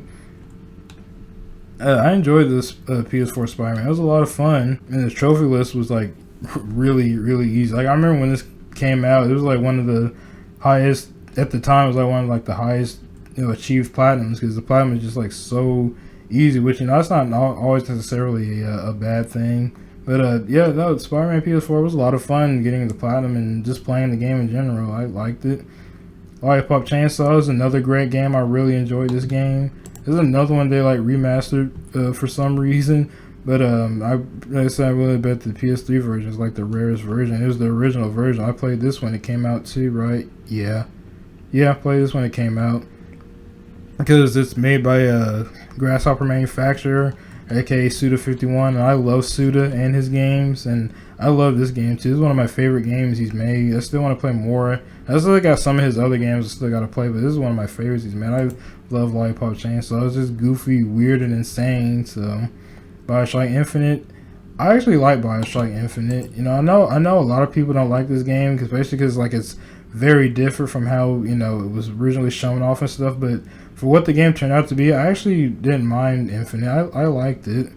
Playing the main game and stuff was fun. They had that 1999 mode that was pretty challenging and stuff. You had like pretty much a limited number of lives and resources, and you had to be careful. If you lost all your money, because it took in-game money to revive, and I think if you lost all of it, you had to start the game over again. I can't remember correctly.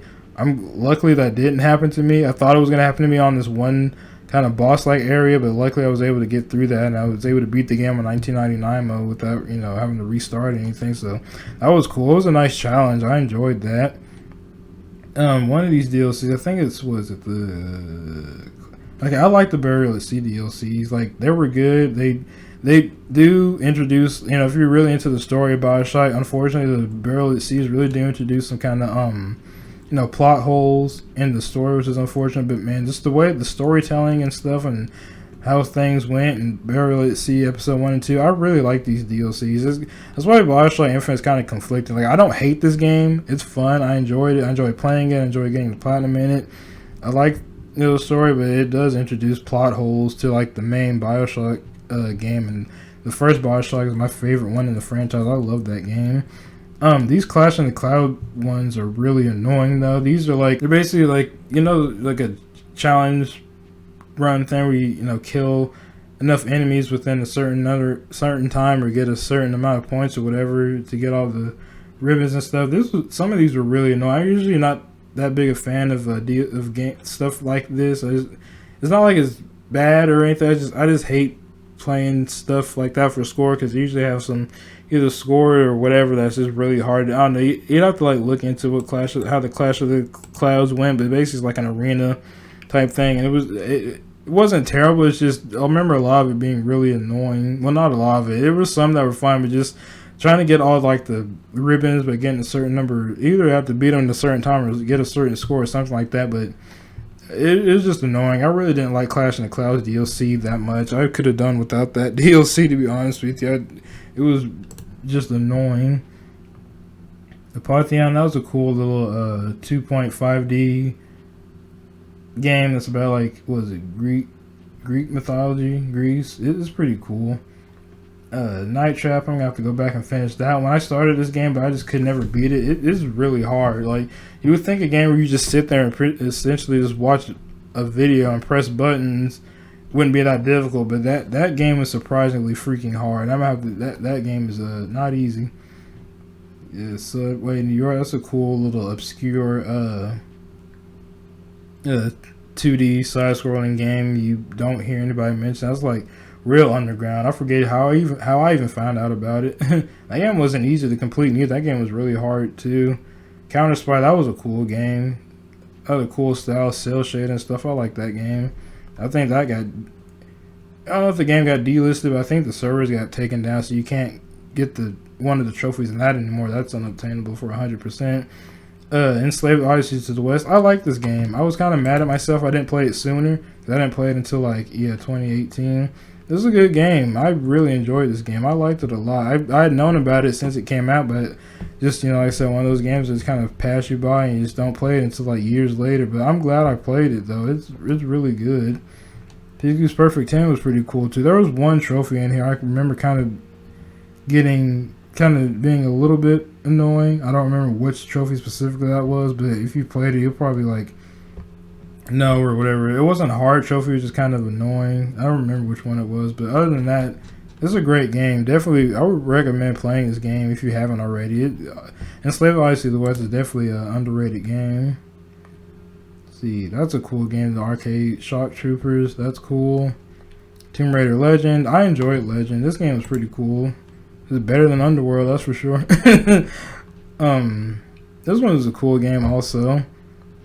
And I enjoyed for the most part playing this one. However, there's one I didn't figure this out until after I had I think it was until after I had beaten the game already. But there's one, basically you have there's a trophy for beating the game on hard difficulty. You just play through the game and it's fine for the most part. It's not necessarily hard or challenging or whatever. But from what I found out when I was looking at, because I was wondering why I was having such a hard, the game itself mainly is that hard until the final boss.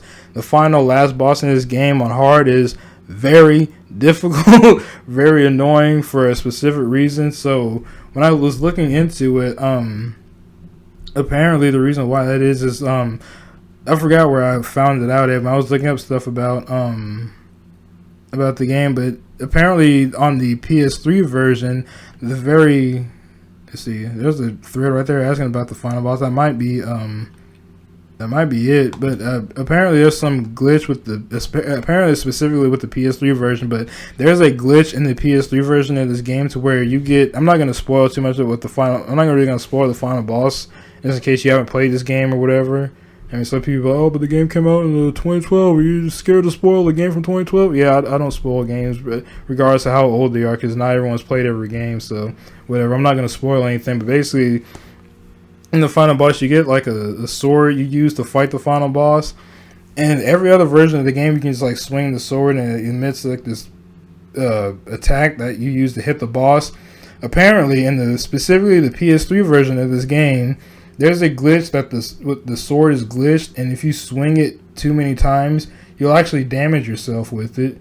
Apparently, that's not supposed to happen. That's some weird glitch on the PS3, because I didn't have a problem with that on the other difficulties, but on hard, I kept dying because I'm like, why am I dying so much? And I decided to look into it, and that's when I found out, yeah, there's some weird glitch where you have to be careful how so you can't just swing it. I mean, you can swing the sword constantly, but like I said, due to that glitch on the PS3 version, you have to be careful, because when you swing it too much, you harm yourself. And not only when you swing the sword, not only do you hurt yourself when you swing the sword, Laura goes ragdolling, and the stage you're on is a circular stage that has open arena. So if you're not careful and you swing the sword too many times, that glitch will not only harm you, but it'll send Laura ragdolling, and if you're too close to the edge, she'll ragdoll right off the edge of the arena, and you'll die and you have to do the fight all over again from the start. And that definitely happened to me a couple times, which is why I was looking into why I was having such a hard time and dying. It's because of that stupid glitch. And like I said, apparently that's only the PS3 version of this. So yes, that's another ordeal I had to go through to get another platinum trophy in this. Other than that weird glitch, this game was fine. I don't know what's up with the Tomb Raider trilogy on the PS3.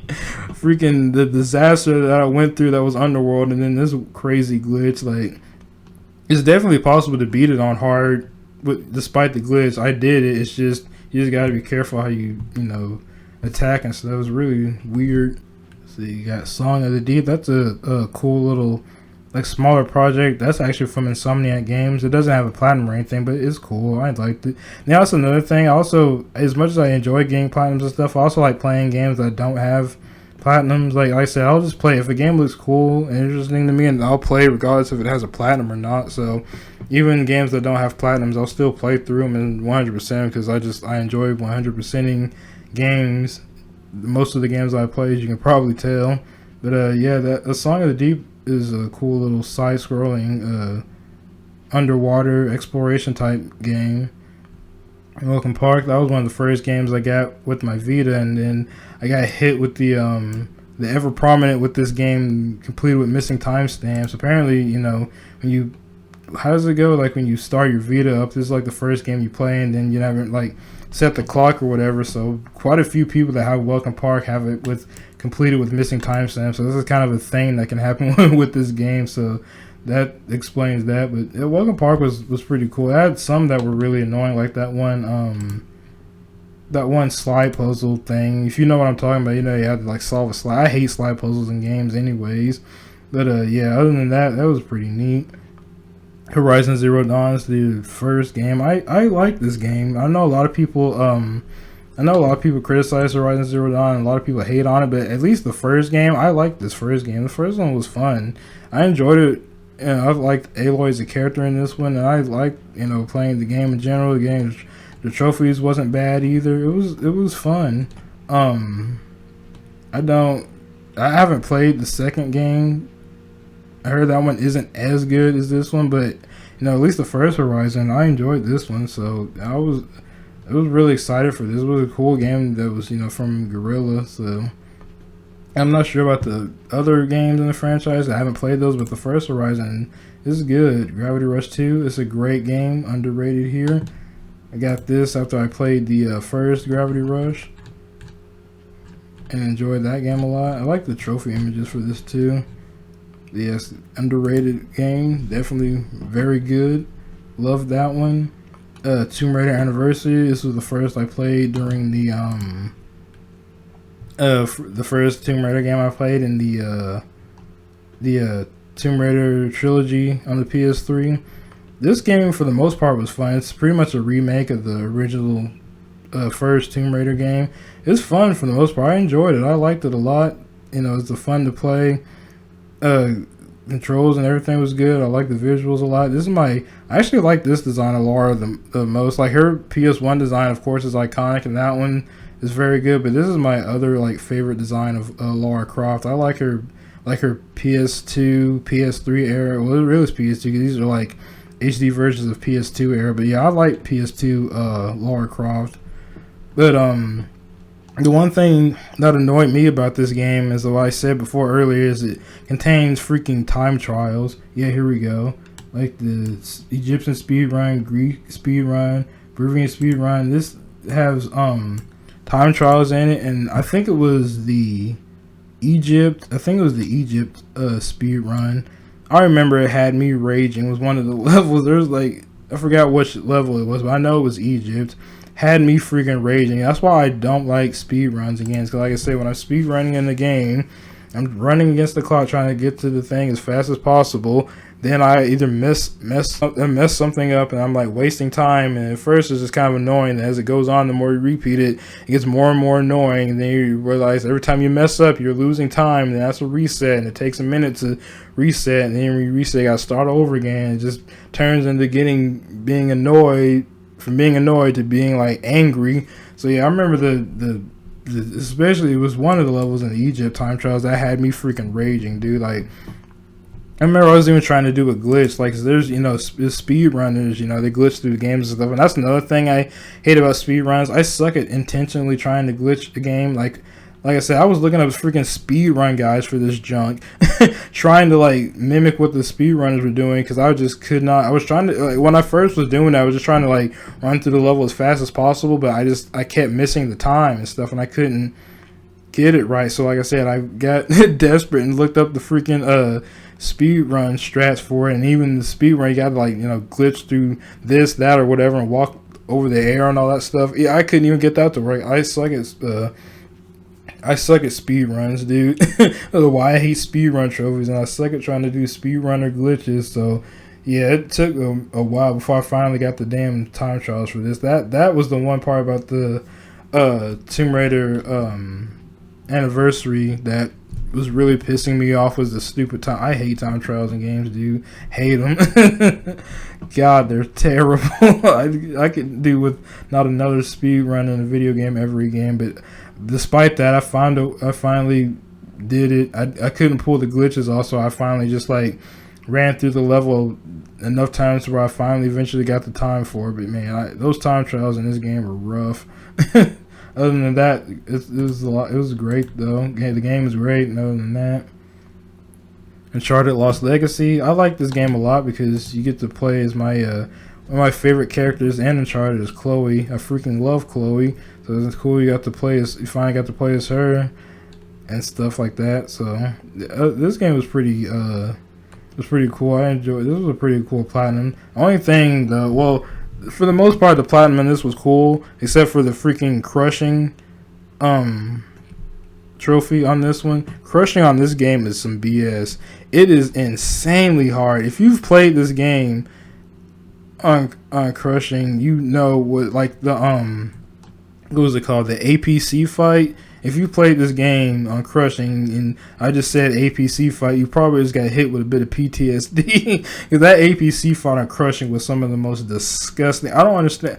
I think I had to like find a way to. I think I eventually just looked up some cheese on how to beat it. I think when I was finally got fed up of just trying to, that APC would melt you. It would kill you so quick. It wasn't even funny. Like it wasn't even just. It was the APC section.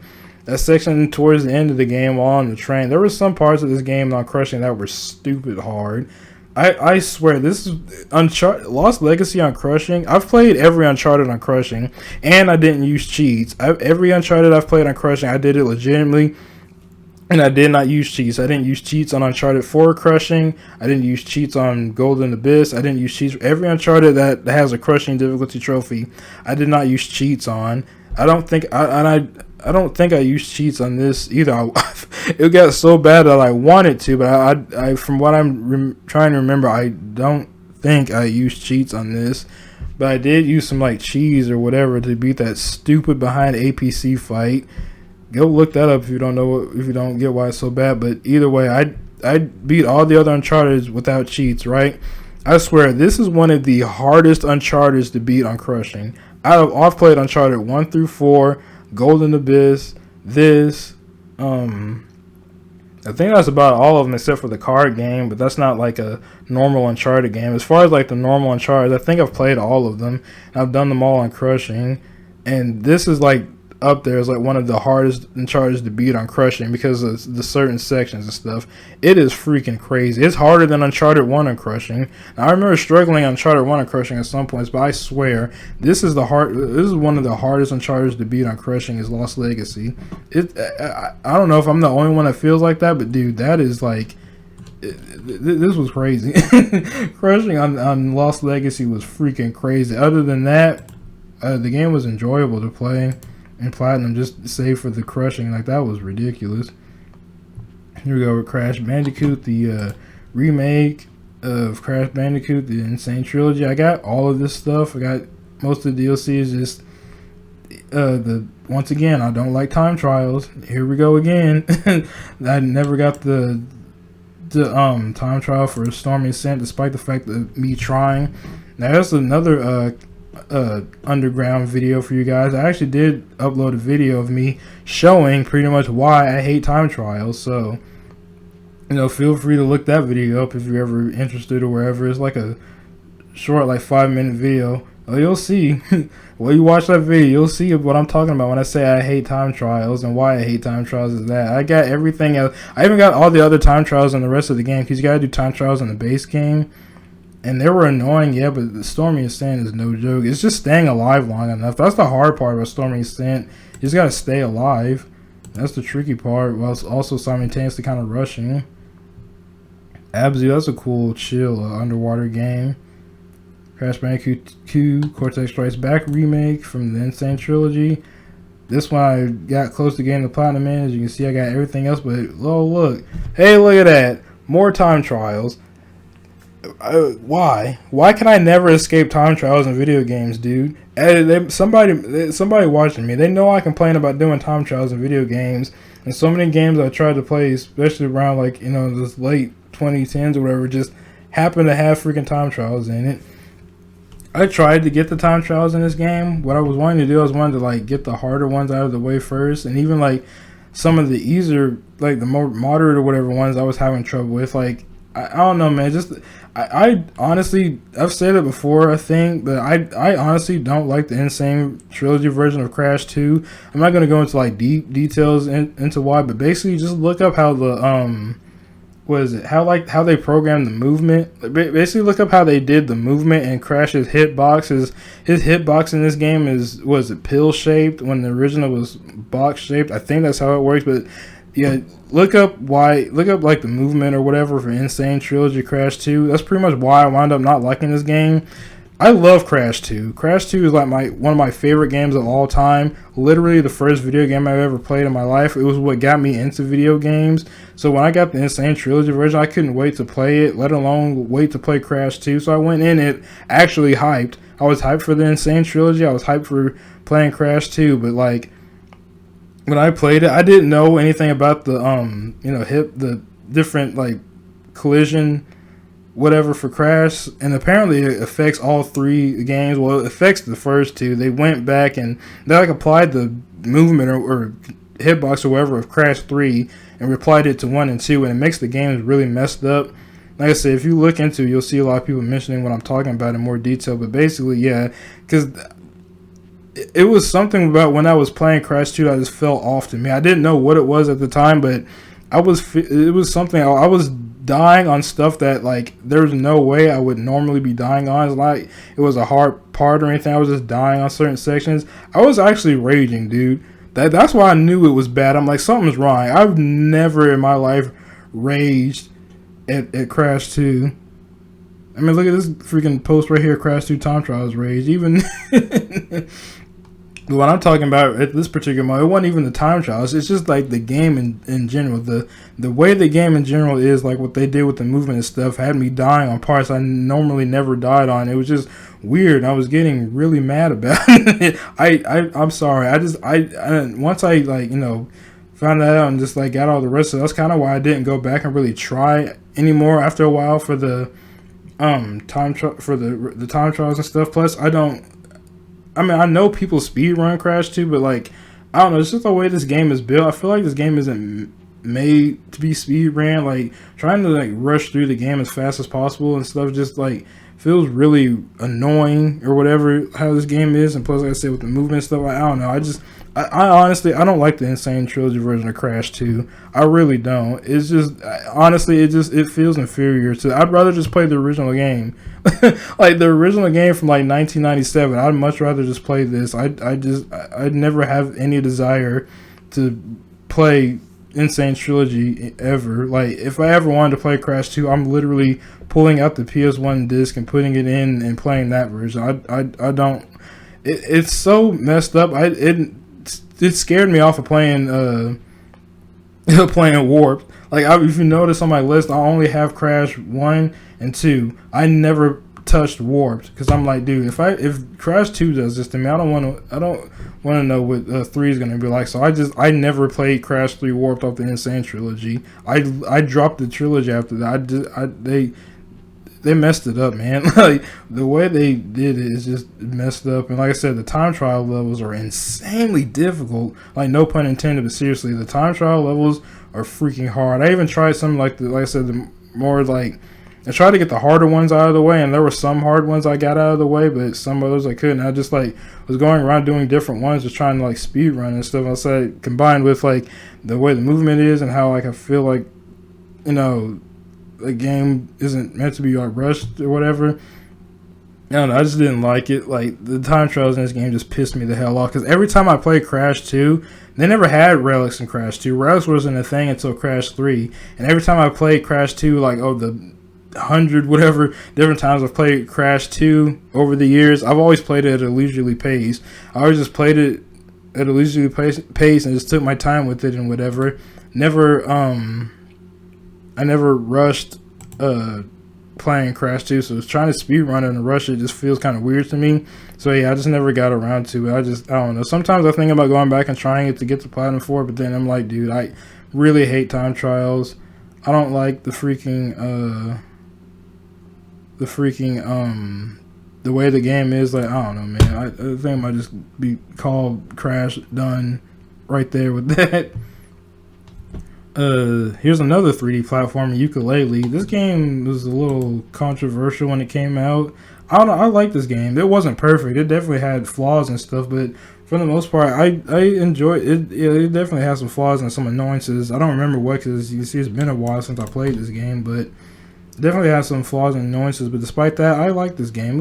It was fun.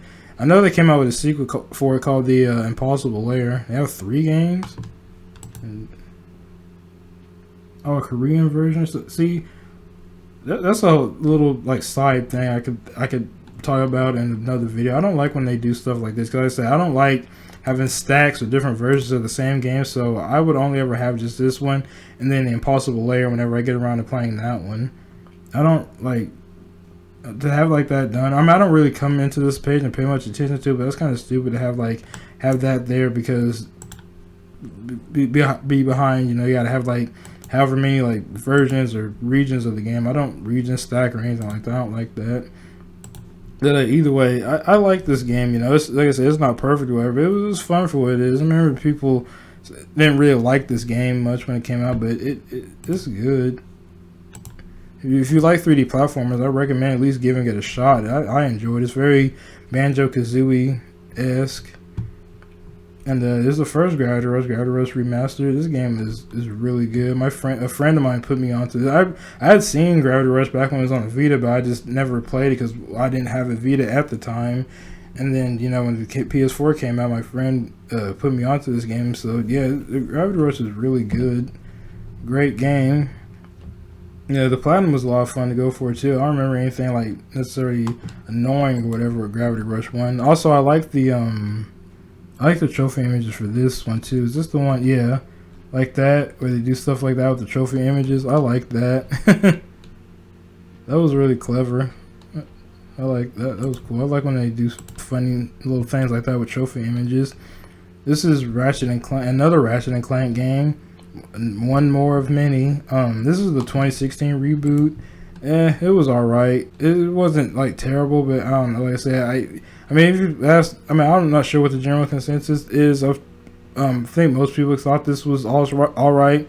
Also, the game isn't terrible, but like, I don't know, it's just, like I said, it's a reboot. But you know, I enjoyed when I was playing. It's not like I didn't like it or whatever. It's just, you know, it's just not the same or whatever. Just, I can't remember exactly what, because it's been so long since I played. And like I said, it wasn't as memorable as the other Ratchet and Clank games. But yeah, it is there. It's another Ratchet and Clank game I put on this because I legitimately love the Ratchet and Clank franchise ever since the PS2. Fat Princess Adventures. This game is cool. I like this game. You don't see it talked about much. This is like a third person little like action game or something like that. I think it was. This game is like a lot of fun. I don't really see people talk about it much. It was cool. I don't remember anything like annoying or whatever. I get this back in 2016. I really don't. It was a good game. I know I remember liking it. I just don't remember every like little detail about it. But I remember I did enjoy it for what it was. Daytona. That's a port of a great arcade racer game. Until Dawn. I enjoyed Until Dawn. I liked it. It's just I needed to I still need to go back and this is another one I still need to go back and finish up. I beat the game. It's just like I get the rest of the trophies. I forgot. I think when the time I was playing some other game, it came out or something. I kind of put it on the back burner to play some other stuff. I do like to juggle different games and stuff. And and that one just got put to the back burner. But it's been some time, just like some days turn once in years and all that stuff. So I'll definitely go back and finish up Until Dawn. That's another game they remade for whatever reason. Drawn to Death. I'll talk more about that later. I like this game. This Deadly Tower of Monsters. It's like a kind of isometric. Yeah, it's a little more isometric third-person action game. It's a lot of fun. I would definitely recommend looking this game up if you don't know about it. If you've never seen anything about it, definitely look this game up and give it a try. It's a lot of fun. I feel like this game is pretty underrated because I really don't see people talk about this game much. And the platinum in it is fun to get to. I don't think there was anything like troublesome or annoying with getting the platinum. Not that I can remember. But yeah, it was fun. It has like a 1950s B-movie sci-fi feel to type of look and feel to it. It definitely has a specific like style of it. It's really unique. I enjoyed that game. Gauntlet. This is like I think it was supposed to be like a reboot or whatever of Gauntlet.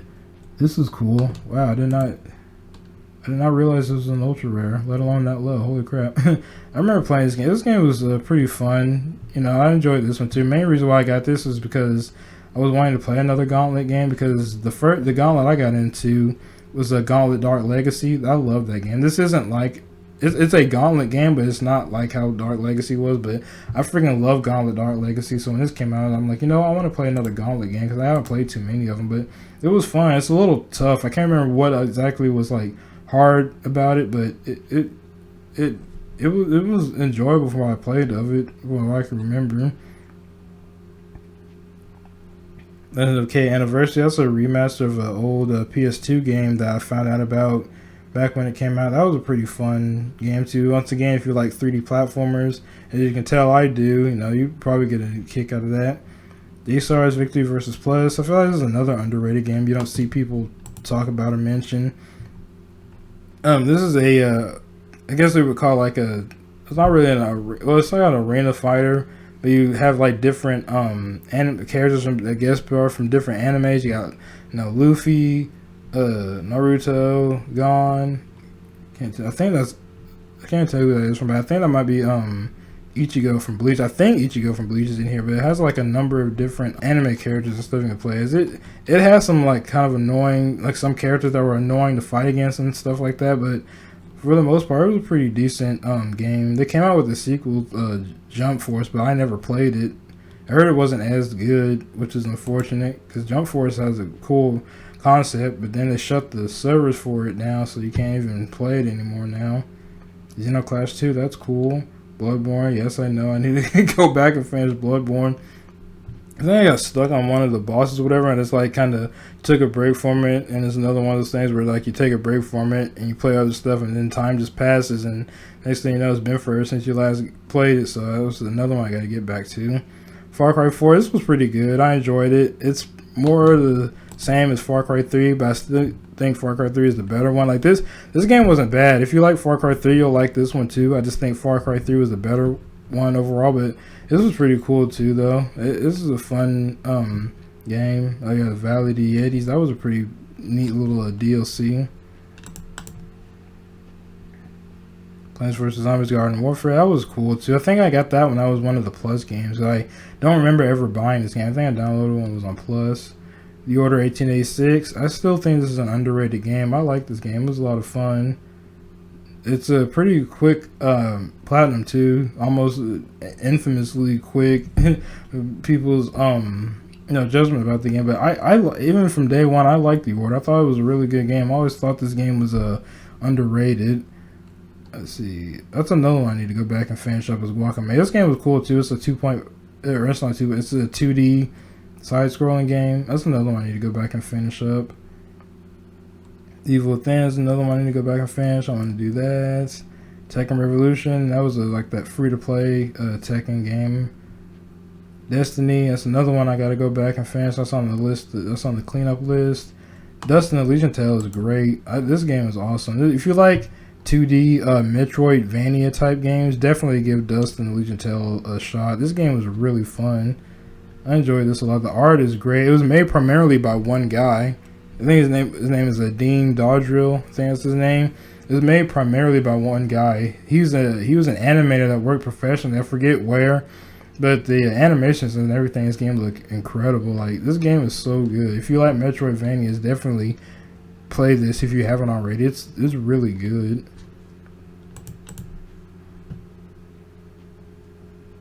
Last Tinker City of Colors. Here comes another 3D platformer on my list, as you can guess.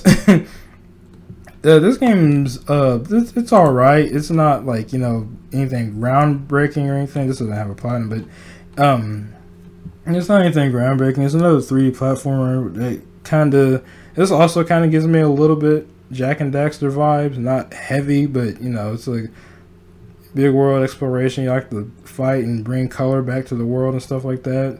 I remember it's been a long time. Jeez, 2014 it's been a minute since I played it, so I don't fully remember everything about it. But, you know, if you like 3D platformers and you think this looks nice and you can get it for pretty cheap, I think it'd be good to try it out and see what you think about it. Like I said, I thought it was a pretty decent little 3D platformer. Infamous First Light. That's one of the many Infamous games you'll see on my list. I enjoyed First Light. It was pretty fun. I liked that. So you got Knack. I enjoy, like I said with Knack 2, I enjoyed Knack 1. Like, on our right, I never understood why this game got memed on so hard. I legitimately liked this game. Like, even when I played it day one, because you can see, yep, I bought this. Honestly, this was one of the games that came out before the PS4 even came out. I remember I had this and Killzone Shadowfall. I had both of these games and had them both before the PS4 came out, and I was looking forward to playing them. And actually, you know, it's a funny story about that. I might get into it later on in the video, but I was looking forward to playing Killzone Shadowfall more than this one. But by the time everything was said and done, I honestly ended up enjoying Knack more than Killzone Shadowfall. I might get into that later. But yeah, Knack 1 is great. It's a really good game. It's very hard. Like I said earlier, I guess people must have underestimated this game for some reason. I thought just because it was like a bright and colorful looking game, people must have thought this was for like little kids or whatever, and then went in to play it and just got absolutely clapped and then got mad at the game and rage quit. Because this game is not easy. Even on normal difficulty when you're first starting out, this game is pretty challenging, and it gets even more challenging by the time you get to like hard and very hard and stuff. Like, this game is no joke, but I appreciate the challenge. You know, I've said before, you could use more like, you know, challenging games and things like that, but yeah, Knack 1 is a great game. Like, I legitimately enjoy this game a lot.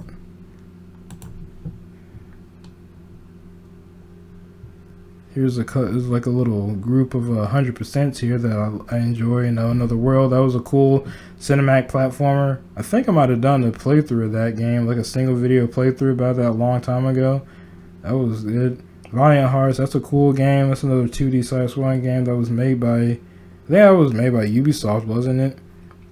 Stick It to Man, another 2D side-scrolling game, kind of puzzle-ish. This was cool. I like this game. I feel like this game is kind of underrated too. This was fun. This team got another game that's out. It's kind of like it that I've been wanting to play. Yeah, Octodad. That was a fun game. Octodad with the octopus and stuff, and you have to try to live life as normal as you possibly can while being an octopus. That was pretty cool. Castle Illusion starring Mickey Mouse. That was a fun little 3D, it was 2.5D platform. I think that's a remake of the original Castle Illusion game. There's a Tomb Raider 2013. This game was fun. It wasn't necessarily like a Tomb Raider like game. I always said like this Tomb Raider reboot trilogies, they're like fun action games, but I wouldn't really consider them like Tomb Raider like, because honestly there wasn't even really tombs in this game from what I can remember. Like, I think they had tombs, but the quote tombs in this game were literally just one room areas that had like a floor or two in, and you just had to solve a puzzle to get an artifact, and that was the quote tombs in this game. It's not necessarily a Tomb Raider game, but it was fun for, like, you know, a action game. If you like Uncharted and stuff, it's kind of like Uncharted. But this is one of the ones where I said earlier, I mentioned one of the games that had the definition of tacked on multiplayer that was trash and not necessary, it was most definitely this. I remember I hopped on the online to get the multiplayer. I don't think I boosted. Yeah, from what I can remember, I don't think I boosted any of this. I think I got it all legit. And boy, what a pain in the ass that was, dude. The multiplayer for this game is terrible. I don't know if anybody's ever played it or not, but like the multiplayer in this game was so bad, dude. I remember one of the matches I got into, I remember which one happened first, but basically we were getting spawn trapped. Like you can get spawn. You thought you got spawn trapped bad in COD, dude. The spawn trapping in this game was terrible. People were literally just sitting outside your spawn, and as you spawned in, you'd either get killed or get spawned on and run into like a trap that would have you hanging upside down. You're just a sitting duck and get killed in there. And you get killed in that way. And then on the flip side of it, we were spawn trapping the other team. Once the got into a different match, then we spawn trapped the other team. Like the multiplayer in this was trash. Even getting it legit, like just I don't know, man. The multiplayer was so bad. Like it just was not good at all. This is one of those games that had tacked on multiplayer that was not necessary. The multiplayer in Tomb Raider 2013 was really bad. That's another one that was a free plus game because I have this downloaded on my PS3 Tomb Raider. So, see, another Infamous game, Infamous Second Son. I enjoyed this game. Second Son was cool. I liked it. Here we have Beyond Two Souls. This one's another kind of like a bit of a controversial type game. I don't know. When I played this game, I didn't totally hate it. I thought it was pretty good for what it was. I enjoyed it. And not a lot of people talk about or play this game, mainly because it came out when the PS4 came out. So a lot of people were just playing on the PS4 and stuff and weren't really paying attention to this game. I got it. I think I got this when it came out too, didn't I? Yeah. Well, not exactly when it or whenever. Yeah, basically I got it when the game came out. I thought this game was pretty cool. I liked the aspect of, what was her name? Jody, I think, and then her little spirit friend, Aiden. I think that was his name. I enjoyed this game. It's like the quick time event type of games where you're just watching the cutscenes and stuff, and you have to react or whatever. It's kind of like Indigo Prophecy or Fahrenheit. If you ever played that, it's pretty much like that. I play games like that from time to time too. I don't mind games like that. Sometimes whenever I feel like playing something like that, I'll play a game like this. People call them like, I don't know, movie games or whatever type of. I don't mind games like that sometimes, and I enjoyed this one when I played of it. And also, you're gonna have to play through the story numerous times to re-get some of the some of the other like choice-based trophies and all that. Flower is pretty cool. That was a cool game to play on the 4. And there goes kills on Shadowfall. Saints Row the 4th. I enjoyed Saints Row the 4th. Like I said, a lot of people didn't like it because it's so drastically different from the first 2 Saints Rows are a little bit more serious, or apparently, and this one was way into the good. I think this was the one that you had superpowers, wasn't it? I think this was the Saints Row where you got superpowers. This game was fun. I liked this game a lot. I really had no problem with this game. It was fun to play it, fun to platinum and stuff. I enjoyed Saints Row 4. Another Ratchet and Clank game, Into the Nexus. This one was a bit of a. Oh my God! Really? What are we doing? Okay. Yeah. This one. I think this was a bit of a. This one was a little shorter, wasn't it? I think it was like a shorter Ratchet and Clank game that came out, but I liked this one too. I believe I don't remember having any like negative or bad or annoyed thoughts with this one. I thought this was pretty coal. Like I said, I think it was a little bit of a shorter one, so I don't remember fully everything that happened in it. Plus, this was 2013 when I played this. Holy crap. I didn't realize it was that long ago. But yeah, Into the Nexus, I believe, was a pretty cool game. You can see you got some more games here. I need to go back and clean up. Some I can, some I can't. We'll get into that later. Here's another Ratchet and Clank game, Ratchet Deadlocked. I enjoy Ratchet Deadlocked. I played Ratchet Deadlocked originally on the PS2. Like I had to and played the game all the way. I 100%ed it back on the PS2. And when I found out there was an HD version, I was like, cool, I can 100% it again on the PS3. But yeah, the thing about this version that I just now remember this by looking at it, the thing about the the HD version of it game, it's not very good. Like I don't know how they managed to do it, but they like messed up this game when they made the HD version of it. The characters would constantly do like this weird stutter twitch thing in the cutscenes. Like they'd be sitting there talking, and then like they'd have this weird constant twitch thing going on. It was really annoying to look at. I don't know if you probably can go find video of it on YouTube and stuff. But it was really annoying me looking at it. It was just like this weird twitch thing they would do. And there was this one cutscene where Ratchet put his helmet back on to cover his face. You know, has like that Dread Zone helmet, and it was just fine in the game was fine in the PS2 version, which I don't understand how they messed it up porting it to PS3 in HD. But when that cutscene happened, when Ratchet's helmet closed over his face, you could actually still see part of like his eye and part of his face clipping through the helmet. It was so weird. I don't know how they managed to screw up the HD version of Deadlocked. Those are just the problems of it I can remember. I can't remember if there was anything else. There probably was other like glitches and weirdness with this game, but yeah, like it's unfortunate too. Like I like Ratchet Deadlock. I remember, you know, back in the day, hearing some people didn't like Deadlock. I guess because you didn't, you know, it was a bit different from the regular Ratchet and Clank games. A place you didn't have Clank with you the whole time like that. But I always liked Deadlocked, so it's unfortunate they messed it up with the HD version. I honestly would recommend not playing the HD version of this game. They just I don't know. They just really dropped the ball with the HD version. Just stick with the PS2 version of Deadlocked. The game itself is great, but they messed up the HD version of this somehow. I remember I was really disappointed with that.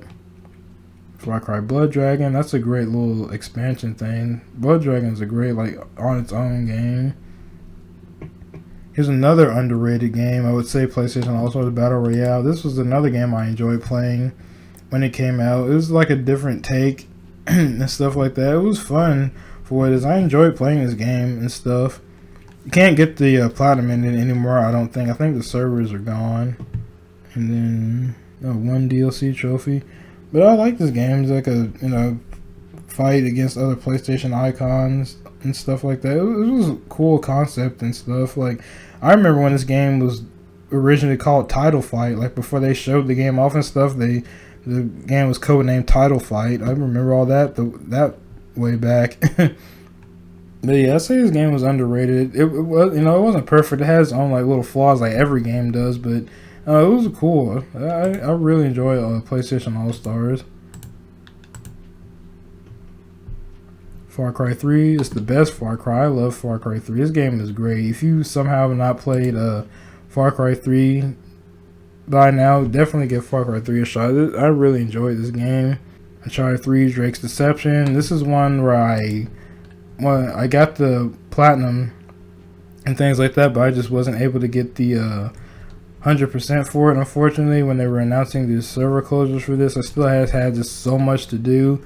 And plus, at the same, this was meant to go down at the same time as the as Uncharted 2's multiplayer. So I boosted Uncharted 2's multiplayer and got that done, but I just didn't have the time and necessarily didn't really feel like going through like the whole effort of boosting the rest of this for the Uncharted 3. And mainly I just didn't have the time to do it. It was just kind of like I forgot what else I was like doing or had going on at the time, but it's just like you know, really poor timing for both games to have the server closures announced.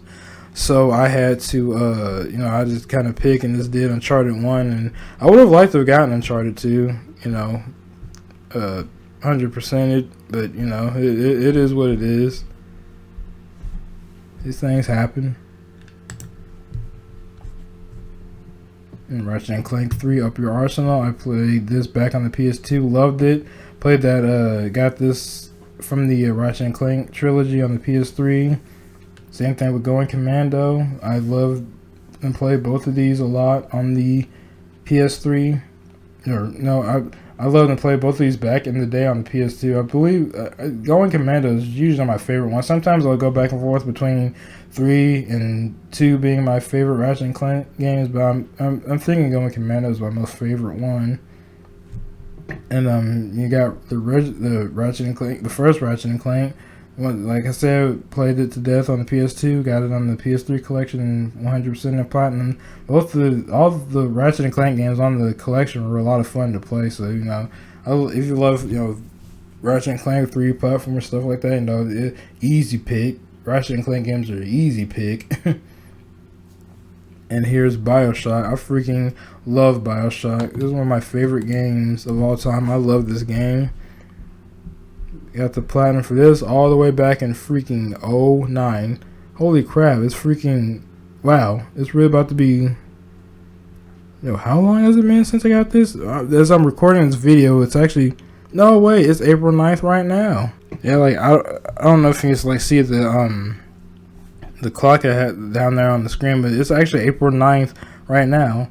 April 9th, 2025. So from that to 2009 is how long it's been since I've gotten the platinum trophy in BioShock. That's actually crazy. I didn't even realize that. Dang. So what, 17 years then?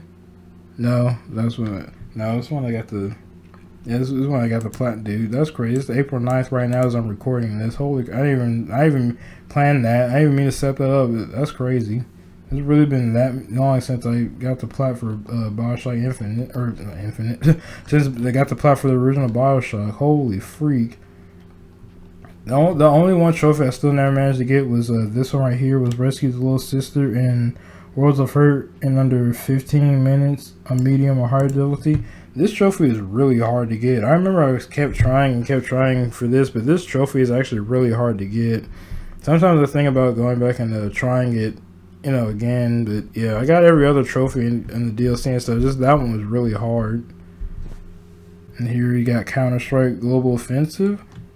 This was pretty cool. It was like like I played Counter-Strike on the computer a little bit some years ago. I was never that deep into Counter-Strike or whatever, but I found Global Offensive was on here. I'm like, you know what? I want to play Global Offensive Counter-Strike on the PS3, so I got that and played through and actually got the platinum and stuff. It was pretty good. You can mainly play it against bots, I believe, so it's not like, necessarily difficult to get the platinum. At least I don't think so. Got another Infamous game, Festival of Blood. That was a pretty cool little, like, side Halloween type game. Infamous 2. I think Infamous 2 is probably my favorite. Yeah, Infamous 2 is probably my favorite Infamous. Love the Infamous games. I've done pretty much all of them, as you can see. The Infamous games are great. Journey, another great game. Singularity is one I'm hoping to go back and clean up eventually. Oddworld Stranger's Wrath HD. I just talked about this game earlier. This game is great. So much better than Munch's Odyssey. This game wasn't annoying to play and it didn't run like garbage. So, plus, this game was really cool though. If you have not played Stranger's Wrath, I'd highly recommend playing it. This game was really good. It's like a Western style type of game. I remember seeing this game back when it came out on the original Xbox back in the day, but never played it because I don't think there was ever a PS2 version. I think it was just I think it was just Xbox only. I don't think there was a PS2 version of this, but either way, when the PS3 HD version came out is when I bought it and played it, and I enjoyed it a lot. This game is really good. So yeah, definitely play this game. I'd recommend this one. You got Skyrim on here. This is another one I've decided to go back to, clean that up eventually. That one's going to take a little while. It's a long game. Alice Madness Returns. I freaking love this game. I've said it before on the channel, and yeah, this game is awesome. It's like a 3D platformer, action adventure type game. Play as Alice, go through a bunch of like really dark and crazy locales, and it has a pretty dark and twisted story and stuff. I love it. This game is freaking awesome. Legitimately one of my favorite games from this era is Alice Madness Returns. I love this game. In the PS3 version, you can find it comes with the thing to get the original Alice. Actually, I think the original Alice is also part of the.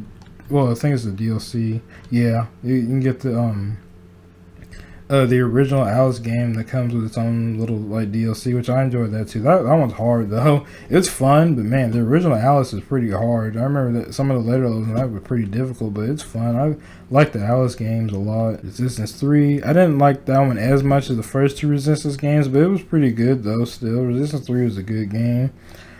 Shadows of the Dam. That's another Suda 51 Grasshopper Manufacturer game. As I said before, I love his games, so I had to get that one. Modern Warfare 2, the classic, the OG. Great game. I love Modern Warfare 2. It's probably my favorite of the CODs, like the old era CODs. Modern Warfare 2 was great. The Spec Ops missions, the special ops missions, yeah, some of those were definitely tough. Like the oil rig mission and a couple other like ones. Some of those Spec Ops missions definitely took some time to get, and I'm glad I got them when I did back then, because apparently now the servers still work for this, but apparently they're like really glitchy or laggy or something like that. So it's like hard to get a good connection or something like that. So I'm glad I got the special ops done when I did. Dang, 2009, 2010. Holy freak, man. Sheesh.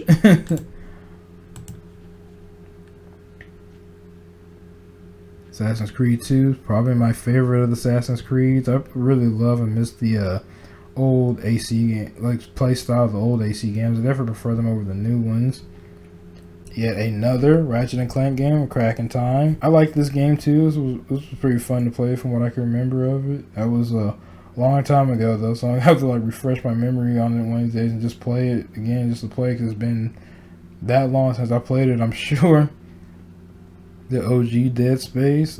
I really enjoyed the original game, Dead Space. It was a lot of fun. This game is great. Also, another reason why I prefer to play like the original, older versions of the games and stuff is the cowards, the absolute cowards. I haven't looked at the list myself, but from what I think I've seen, I think they took out that freaking trophy for finishing that that one mission where you had to shoot the meteors out of the sky. You had to maintain the this one right here. Don't get cocky, kid. Survive the ADS cannon with over 50% shield strength remaining. This was a hard trophy. This was like one of the more trickier, harder ones to get in the game. And I think the remake or whatever took this out for some reason. Cowards. How dare you?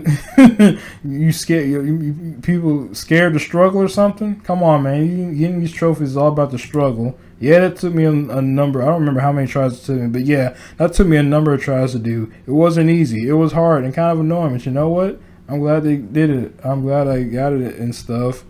They're cowards. You took that damn trophy out of the remake, I'm pretty sure. Absolute cowards. That's crazy. You're out here cheating people out of earning something just because it was hard. Man, get the freak out of here. Also, one cool thing I always enjoyed.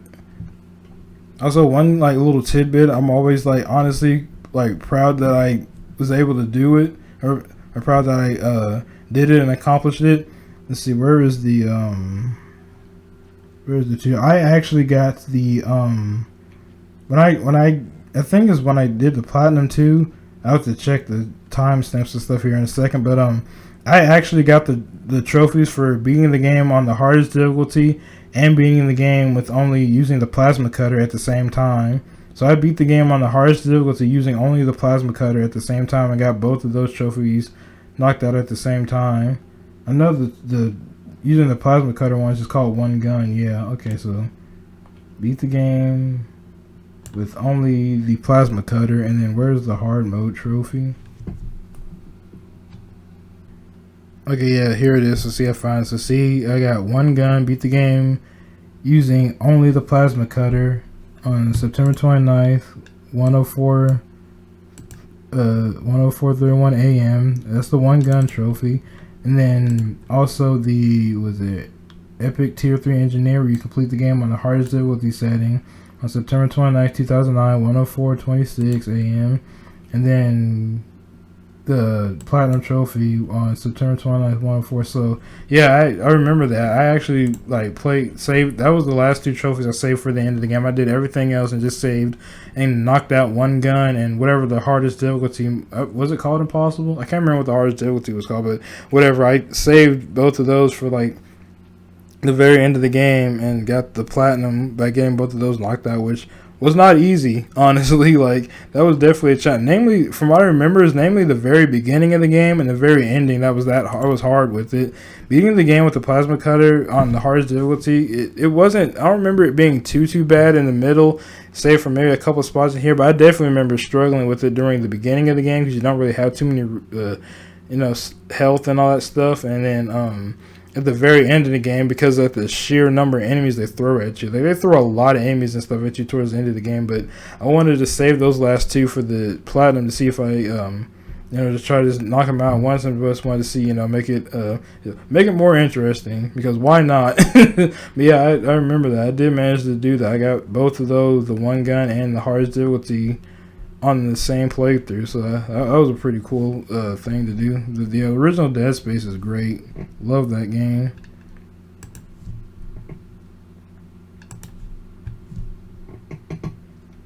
And got Fear 2. I love the Fear games. Fear 2 was pretty good. I still like the first Fear the most, but Fear 2 was pretty good from what I played of it.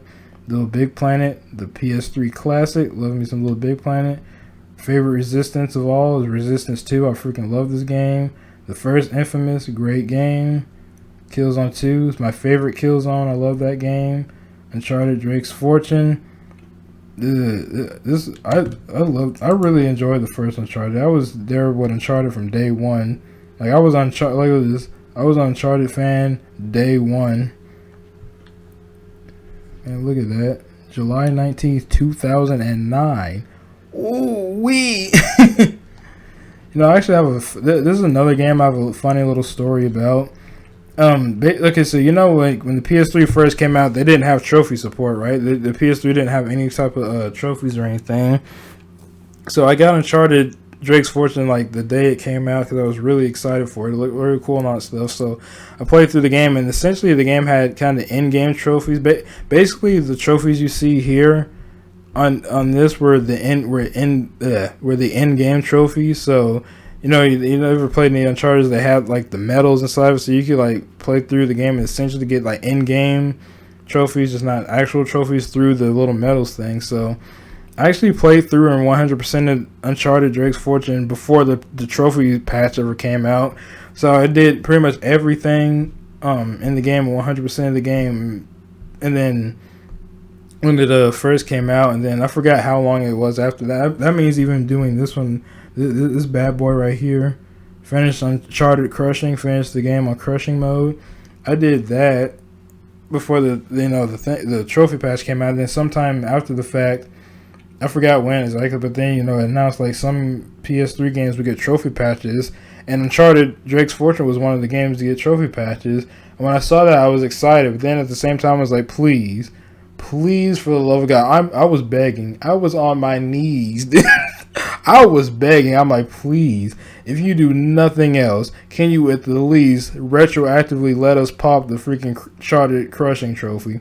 Please. I do not want to have to go through that again, dude. I went through it once, beat on Crushing, because I wanted to 100% the game and did it before the trophies came out, and I played through Crushing once, and I'm like, please, just if I will redo every other trophy that exists in this game. Just please do not make me have to redo Uncharted Crushing again. But of course, they couldn't retroactively pop any of the trophies. So even if you 100% of the game beforehand, when you install the patch, you had to redo it all over again. So that means I had to go through Uncharted Drake's Fortune on Crushing for a second time. Now, if you've played Uncharted 1, I mean the OG Uncharted, I'm not talking about the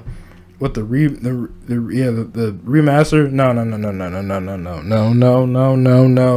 No. Stop it right now. I'm not talking about the freaking remaster. No, I mean the OG Uncharted Drake's Fortune, the original game from 2009 on the PS3. If you've played that on Crushing, that game, this game was hard. This game was definitely had some spots that was like I was it was raging back then, and then so of course I had to suffer Crushing a second freaking time to 100% this game twice on Crushing to actually get the actual trophies and the platinum for it because they just couldn't pop, because you just couldn't let you get any of the trophies retroactively. I would have done everything else, just please not Crushing, not again. I can't do it again, man. But nah, I did.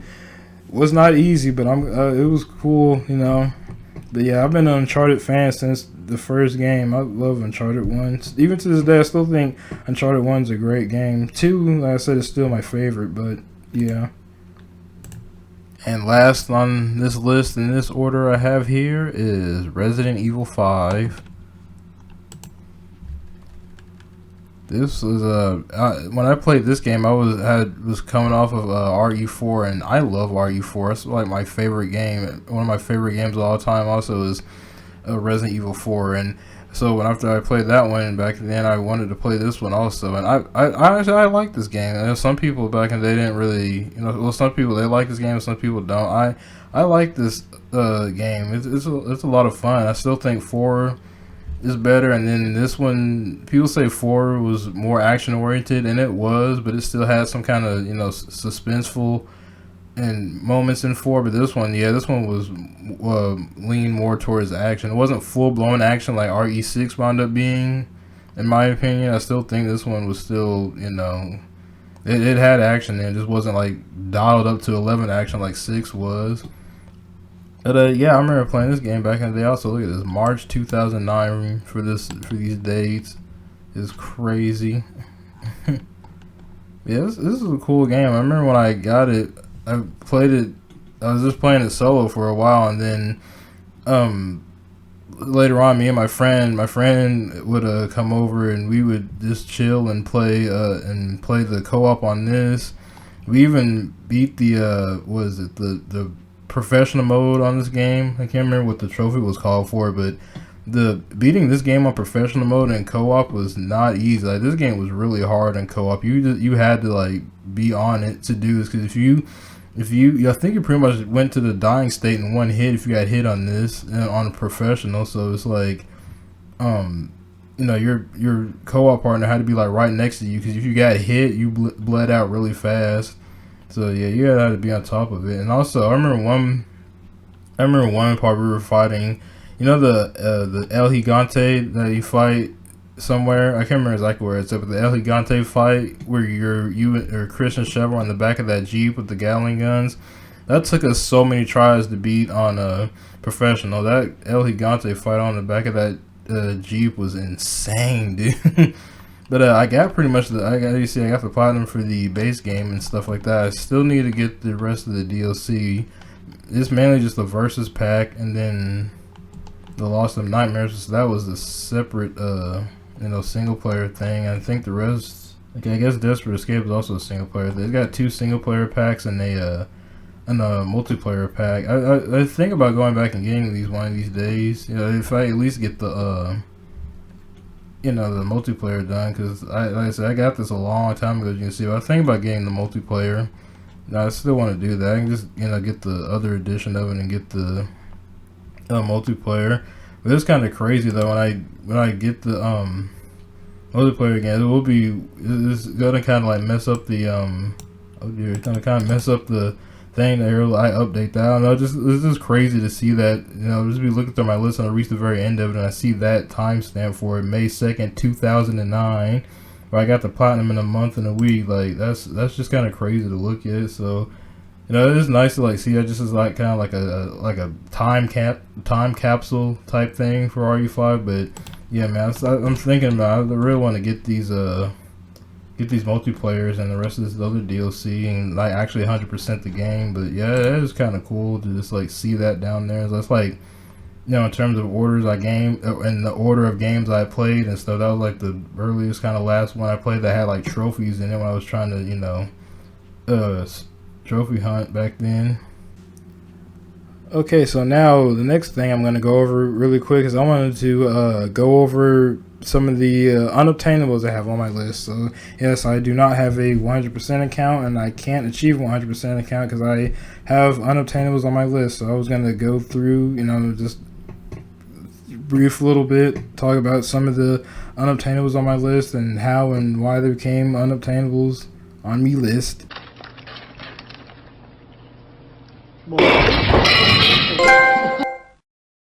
Okay, so the first unobtainable I have to go over on my list is this game called Drawn to What does it called again?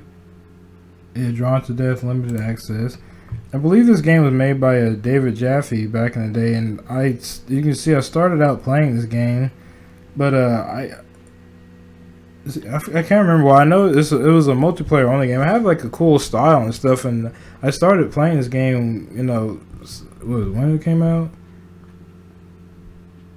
Yeah, well, yeah, no, some point when it came out of work, because I thought it looked kind of cool and stuff, and I don't remember why, whatever. I played it for a little bit and then just stopped playing it and just didn't get back to it or anything. And then they announced the server closure and stuff like that. But I think I was busy at the time. I think because when they shut this down, I don't remember when. I think they shut this down. I don't remember exactly when they shut. It had to been sometime like 2018, 2019. But I think it was when I was like busy with college and stuff. I was just in college, just in school doing, really focusing. I had a lot of work to do with that, so I was just really focused on that. So I didn't have the time to come back and try to finish this off. They announced the server closure. I kind of wish I had. I thought the game was alright for what it was.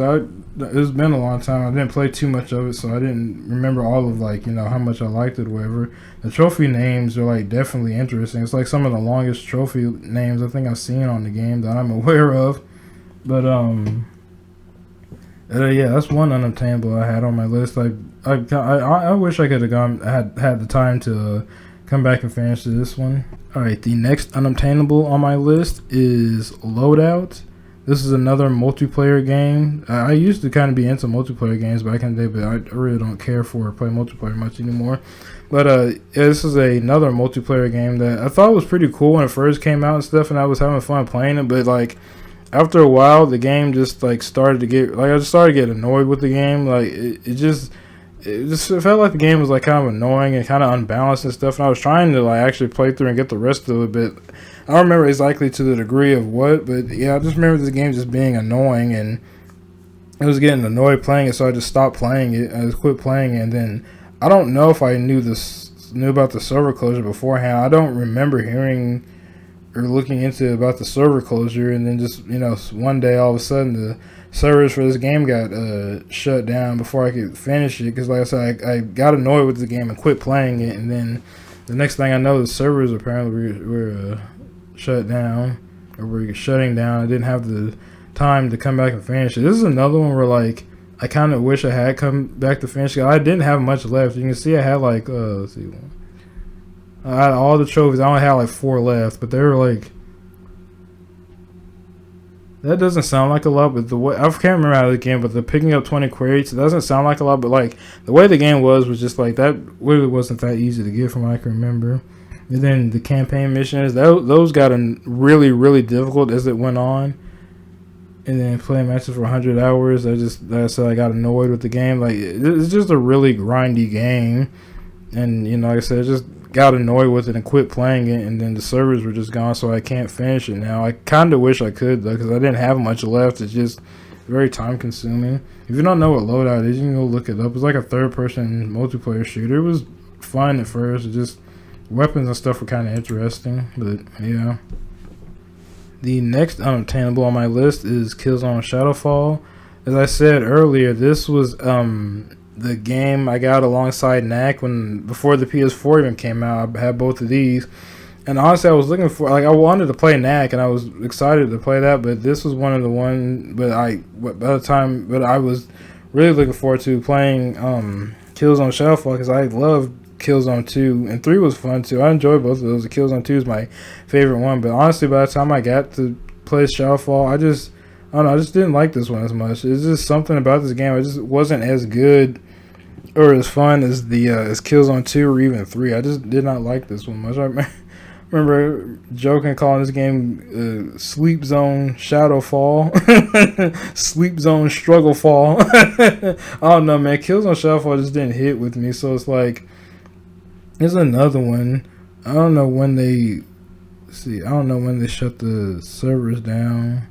It's August 22nd. Yeah, I think it's in 2022. Yeah, I think I had the time to do this one. It's just I just didn't feel like doing it, honestly.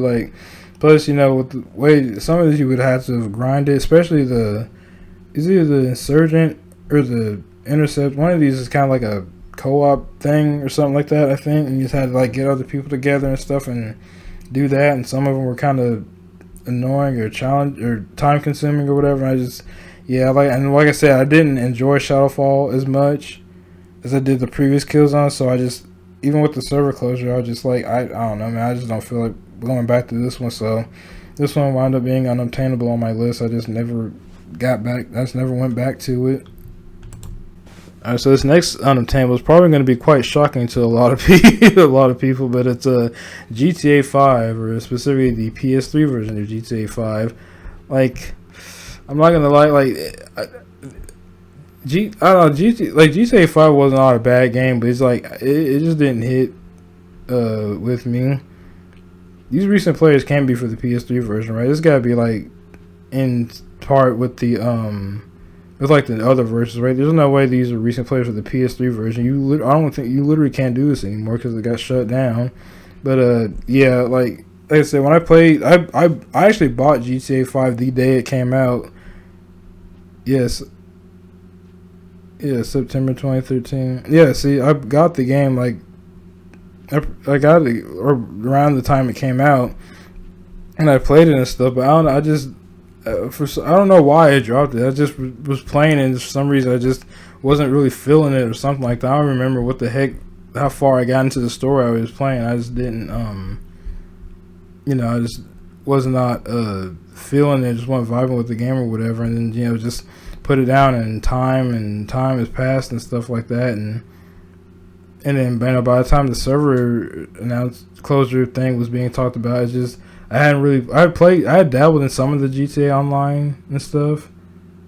Like, I don't remember exactly how far I got into online, but I did dabble in some of the online. But it has so much other stuff to do with the online, all of this to do, and then you got the heist and stuff. And then like I think this is some of the ones were like, is this the DLC has like those Doomsday heists, whatever? Apparently those are supposed to be really difficult, and I just didn't feel like dealing with it. So it's like when that game was getting shut down, I'm just like, you know what? I don't know, man. I thought about it. I was like, I really wasn't hitting with me for whatever reason. So I just never, got back to playing. So sometimes I do kind of wish I had gone back to get at least the multiplayer done. So if I ever change my mind, I could go back and get the rest of it. But it was what it is. I just didn't really care much for it at the time then, so now I'm pretty sure this is just unobtainable now, but it is what it is. My next unobtainable, and this one really sucks actually, is Little Big Planet 2. I remember I played more of Little Big Planet 1, but I remember I'm pretty sure I got this this was a plus game, because I have this game, but I don't own it physically. So that means this had to have been one of the plus games or something like that. I can't remember. Yeah, this was one of the PS Plus games, something like that. So that's why I do have this game. I did play it a little bit, which is why you see some of these trophies. I think I can't remember when or whatever, but I can't remember why or whatever I started up. But I did start it up and play a little bit of it, and I did like Little Big Planet 2. I just kind of played it for a little bit and then put it to the side and just never got back around to it. And it's funny that I was considering going back to it actually. Like a few years ago, I was looking through my trophy list to find some games to go back and finish. And I was scrolling through, and I saw the first and second Little Big Planet games, but I was thinking to myself, you know what? It's been so long. I enjoy, especially the first Little Big Planet. I really enjoyed it. I really wanted to get the platinum in both of those, so I was gearing up to get ready to start back on Little Big Planet and get, I was going to do the first one, get the DLC, whatever else I needed out of that, and get the plat for that, and then I was going to go on to Little Big Planet 2 here and do all this stuff, because I know I hadn't done the bulk of this. So I was really wanting to go in and get the rest of this stuff. And not too long after that, around the time I hadn't gotten around to it yet, because I was still playing some other games at the moment. But I'm like, once I get these finished up, I want to go back and start trying to get Little Big Planet 2 done. But then not long after that, that thing happened where some people had hacked the Little Big Planet 2 servers. It was doing stuff to the game, so that made the developers just have to shut the entire game down. And it was just so random and out of nowhere. Like, it just all of a sudden you just hear that the servers for Little Big Planet 1 and 2 were, closed and stuff. It was just out of nowhere, no notice, no heads up or anything. It just pulled the plug on it just out of nowhere, and I was literally right around the corner to doing it too. I was gonna, finish whatever I was playing then. I was gonna do the Little Big Planet games, but that happened and randomly, and now if you didn't get it already, you can't get it anymore. Now the servers for this game are completely gone. And I think all the DLC got delisted too. Cause look at this. Look at all this DLC. Just gone. Like I don't think you can get the DLC anymore, and you certainly can't play the online. So there was definitely online stuff that I didn't get around to doing it here. So this is an unobtainable that really sucks. This and Little Big Planet 1 really sucks to have Unobtainable on my list. I was really getting ready to go back and do, especially this one, because like I said, I dabbled in it a little bit, but just never got into it. So I was wanting to go back and play this some more with that E rank and stuff. But the whole thing with the servers happened, and I just didn't get a chance to do it. And this is why I hate people. Whoever those freaking dingbats was that hacked the damn servers and got the games closed. This is why I hate people. Oh man, we can't have anything nice. And this one here, I kind of mentioned it, earlier when I talked about it, Uncharted 3. So yeah, basically, it's another unattainable on my list. Like I say, when they were announcing the server closures for Uncharted 2 and 3, I only really had the time to do one of them, so I did Uncharted 2. I wish I could have gotten 3. I wanted to. I wish I could have had the time to go back and get 3, because I always wanted to. I always wanted to go back and clean out the rest of the DLC for 3, but server closures, man, never ever convenient. Another unobtainable on my list is Gotham City Imposters. This is yet another multiplayer game. See, I'm starting to kind of see why I just fell out of multiplayer games, and other than the fact that just multiplayer games nowadays aren't even just aren't that fun looking to me anymore. But yeah, another multiplayer game that I played quite a bit. This game was fun for the most part for what it was. It was just another one where like it was fun at first, and then just the way the game kind of evolved, it just got kind of annoying, and I quit playing it. And then all of a sudden, you turn around, the freaking servers are closed. But just stay away from multiplayer games, man. Don't do it. But yeah, I think it was like one of the metas or whatever. Like you could have different like body sizes for your character. You could have like a smaller character that was fast, a medium-sized build character, and then like a big build character like that dude right there. I think one of the meta things was people would pick the big dude character and have like that glider thing where you could fly around and you could dive bomb people. And if you were playing as a smaller build character and the big character dive bombed you, it would significantly damage you or just outright kill you instantly if you were a smaller build character. So I think that was a thing for a while, so the game just got kind of annoying, like I said, so I just quit playing it. And see, this had this many left. There's another one where like I actually wish I could have gotten it finished. I look at this one, I'm like, damn, especially how much is the percentage of this? Yeah, 45%. It's another one on my list where I was like, man, I really wish I could have gone back and got the rest of the trophies in it. Ah, man. Okay, here's another unobtainable on the list. That is another Killzone game, Killzone 3. And I think the same thing happened with this as what happened with the other did they announce all the Killzones going down at once?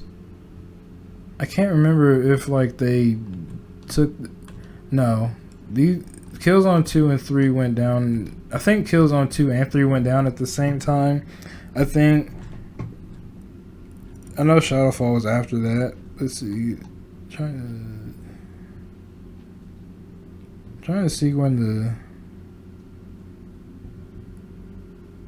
I can't tell when they announced the server closures, but I'm pretty sure this is the Killzone 2 and 3 multiplayer shut down at the time. Like I said, when I was in college, like I said, I was going around the time I was going to college for game design, at the time, and I was really, especially that whatever year these went down, I was really busy that year. I barely had time to play games, period, let alone go boost some stuff I wanted to work on. So I was just really swamped with work at college at that time. So when they announced the server closures for Killzone 2, and I believe 3 at the same time, I wanted to do them, but I did not have the time to do them, so I couldn't go back and do these, especially just with bad time. Like I said, it was just bad timing, and I was just so busy with other things in life going on. I just did not have the time to come back and do the this DLC and the multiplayer and stuff that like I wanted to. I really wanted to, because this is all I didn't even get around to this. All this is just like gone. Yet another platinum, unobtainable platinum in the graveyard. Here's another unobtainable, Fear 2. Yeah, Fear 2 actually had a multiplayer. And this one also is another one that sucks to have on the unobtainables list, because as you'll see here, let's see, where is it? Look at that. You got that one, and then let's see, is that the only multiplayer trophy? Well, I forgot this even had DLC. Let's see. I can't remember if these were these were single player trophies. Basically, I did at least manage to get this. I actually got into playing the multiplayer a little bit for this. Like, as you can see, I got that trophy. I think that was the only multiplayer trophy I was able to get. I actually tried to play the multiplayer for this game back then, as you can see, in 2009. It's just the servers for this game were never that active, I think is what happened. I went in and played the multiplayer. I didn't get very many matches in it, because like I said, I don't think the servers for this were very active, and this was back in 2009. So I honestly, at the time, I didn't know about PS. I don't know how long PSN profiles has been around, but back in 2009, I didn't know about PSN profiles or anything like that. So the idea, the thought of finding a group of people to get together to come boost the rest of this multiplayer stuff, it just never crossed my mind. I never had the thought to go find other people that had just I tried to play it legitimately, and I managed to get at least that trophy legit back in the day, but I just the servers just weren't very populated, so I tried to find matches, but there was barely anybody on. I guess the multiplayer for this wasn't very active, and then sometime, it wasn't even that long ago, the servers for this got shut down. Was this GameSpy? I have to look it up again. I can't remember if Fear 2 servers were run by GameSpy, but I know whenever GameSpy went down, that took a lot of multiplayer games with it. I want to say, I feel like Fear 2's multiplayer was GameSpy servers, so it wasn't even that long after the fact that and like I said, the thought of boosting did not enter my mind back in 2009, so I just never thought to do that. And then the GameSpy, the servers for this game went down relatively quick after the fact, so I never got a chance to really get the rest of the trophies with this. And I wish I could have, honestly. Every time I scroll by Fear 2 on my list, I'm like, you know what? I do wish I actually could have gotten the plat. Oh, sorry about that. My recording kind of messed up a little bit for some reason. I had to go stop that and fix it. Well, stop that one, and I gotta get this new recording up. But yeah, like I was saying, this is another one that I wish I had gotten the platinum for. It'd be pretty cool to have the Fear 2 platinum, especially with how rare it is. That's crazy. Literally a rare few have the platinum for this game. Literally a rare few. That's one heck of a platinum to have in your collection. And this is another unobtainable on my list. Like I said earlier, with Little Big Planet 2. Also, Little Big Planet 1 is unobtainable for me, unfortunately. It's pretty much the same thing. Like I said, what happened with 2, it was some people or someone had got in and started hacking the servers and stuff, and then the developers just decided to close down the servers for the whole game. So, that really sucks. So like I said, I was getting ready to go back to clean the rest of this up because it was one of like the earliest games I played on my PS3, and I really would have liked to have had this fully completed and stuff. It was one of the earliest games I played on the PS.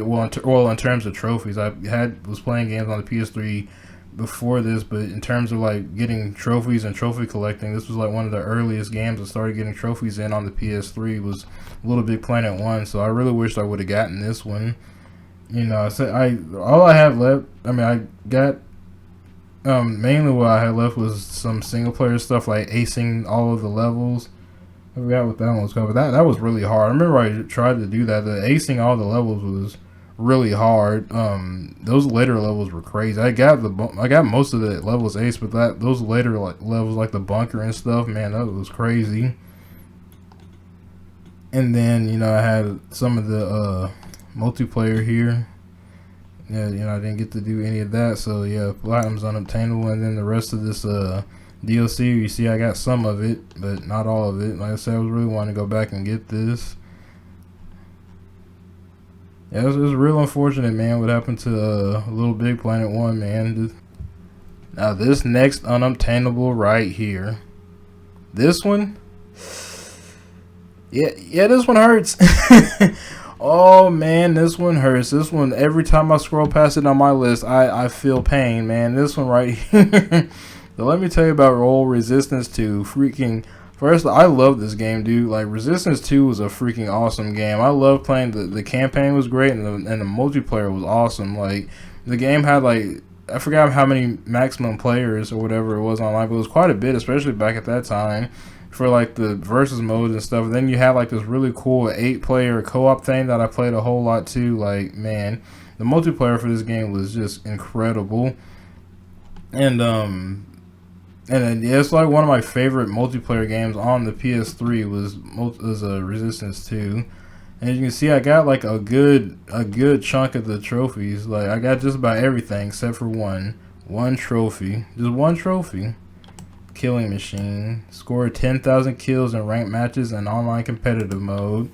It says ranked matches and stuff, so you can't get it against like bots or anything like that. It has to be real players. You had to kill 10,000 real players in the game. And let me tell you, I played Resistance 2's multiplayer like a lot, like the verses and everything. I played it a lot. I love this game, and I had some games in there where I did really well. I got a pretty decent number of kills in some matches and stuff. But I have no clue how close or far away I was from the 10,000 kills. I have no idea.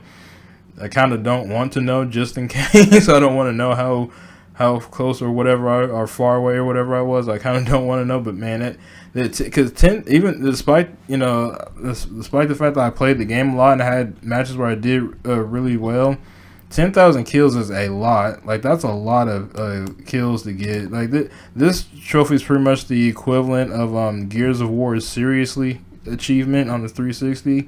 It was pretty much the same thing as that. Gears did it with had to kill 10,000 players online. So Resistance 2 did the similar thing with the Killing Machine trophy, and this was it, man. This is the only trophy I needed, and I would have had the platinum for, which would have been another nice ultra rare to have. Like, I'm telling you, there's days where I'm just like, all right, listen. Somebody tell Insomniac, just find somebody at Insomniac and just ask them, listen, just plug the Resistance 3 servers back in real quick. All right, just plug the servers back in. If the servers for this game came back on like officially, and you could the kills you get could count towards the trophy, and you were able to like legitimately pop the trophy, you don't have to keep it up for that long. Just keep it up for like I don't know, 2 months, 2, 3, 4 months. Just keep it up for like a couple months, right? I will live on this freaking game until I get those 10,000 kills. I do not care. I will live on this game until I get them 10K kills. Somebody in Insomniac, please. I'm begging you guys over there. Please, somebody just turn the servers back on. Just plug the Resistance 2 servers back in and just like fire the game up again real quick. You don't have to keep it on for that long. Just come on, man. I want it. I wanted it so bad. this is definitely another one on my list that really got away. Like every time I scroll past it, man, it's just pain. That's one of the platinums I regret not getting the most. Is this one because this game was so awesome. And the last unobtainable I'm gonna talk about on my list is old Killzone 2. This was my favorite Killzone. Like I love playing this game online. Ever since I was able to get online, I love playing this game. I played it a lot too. It's just a lot of the multiplayer stuff was kind of grind. I got like the bulk of it. I got a good chunk of the multiplayer done. It's just then this was another one where they shut it down. They announced a shutdown around the same time as they did Killzone 2. I think both Killzone 2 and 3 went down at the same time. And like I said, with 3, I was busy with game design in college at the time, so I didn't have time to try to grind these, to sit down and grind these when the server announcements came. I was so busy, I just didn't have the time to do it. Especially one of the trophies in this game here, because if you play this game, you already know which one I'm talking about whenever I find it. Yep, this one right here, Valor Grand Cross, achieve weekly online honor rank number 4. This one was a crazy one to get. You pretty much, like, at the end of the week, there would be a leaderboard of like the top players in the entire game, and you had to be at least ranked number 4 in that. So you had to play a lot for that week and hope you were placed and hope you did well enough and played enough to reach that top 4 rank. So that was a pretty big grindy trophy to get. So if you didn't have time to just sit there and play a whole lot, you may have gotten screwed out of getting that trophy. And it does it for every week. So if you didn't get it that week, it would take a whole nother week to try your hand at getting it again. So that trophy alone was like a big grind, because you just had to like dedicate time and hope you did more than the other people that were trying to get it. So yeah, that trophy alone, I just didn't have time to sit down and dedicate the time to grind to that one. And then yeah, just some of these other multiplayer trophies I missed out on back then. And yeah, I didn't get to do any of the DLC. As much as I liked it, I just never got around to playing or even getting the DLC. So yeah, that was another one where like the closer announcement was just really bad timing. I would have liked to have gotten Killzone 2 and 3 done. It's just timing and stuff, just didn't have the time to do it. So yeah, that was another one that kind of got away. Killzone Platinums are elusive. Like I don't know what it is about this franchise, but it's very hard to get a Killzone game platinum for some reason. Like Killzone Platinums are just very elusive for some reason. I don't know what it is with that, but like, man. Alright, so now after that, I'm going to go into another side part of this. I'm going to go over the little milestones tab that's over on the side, and we're going to take a look at that real quick.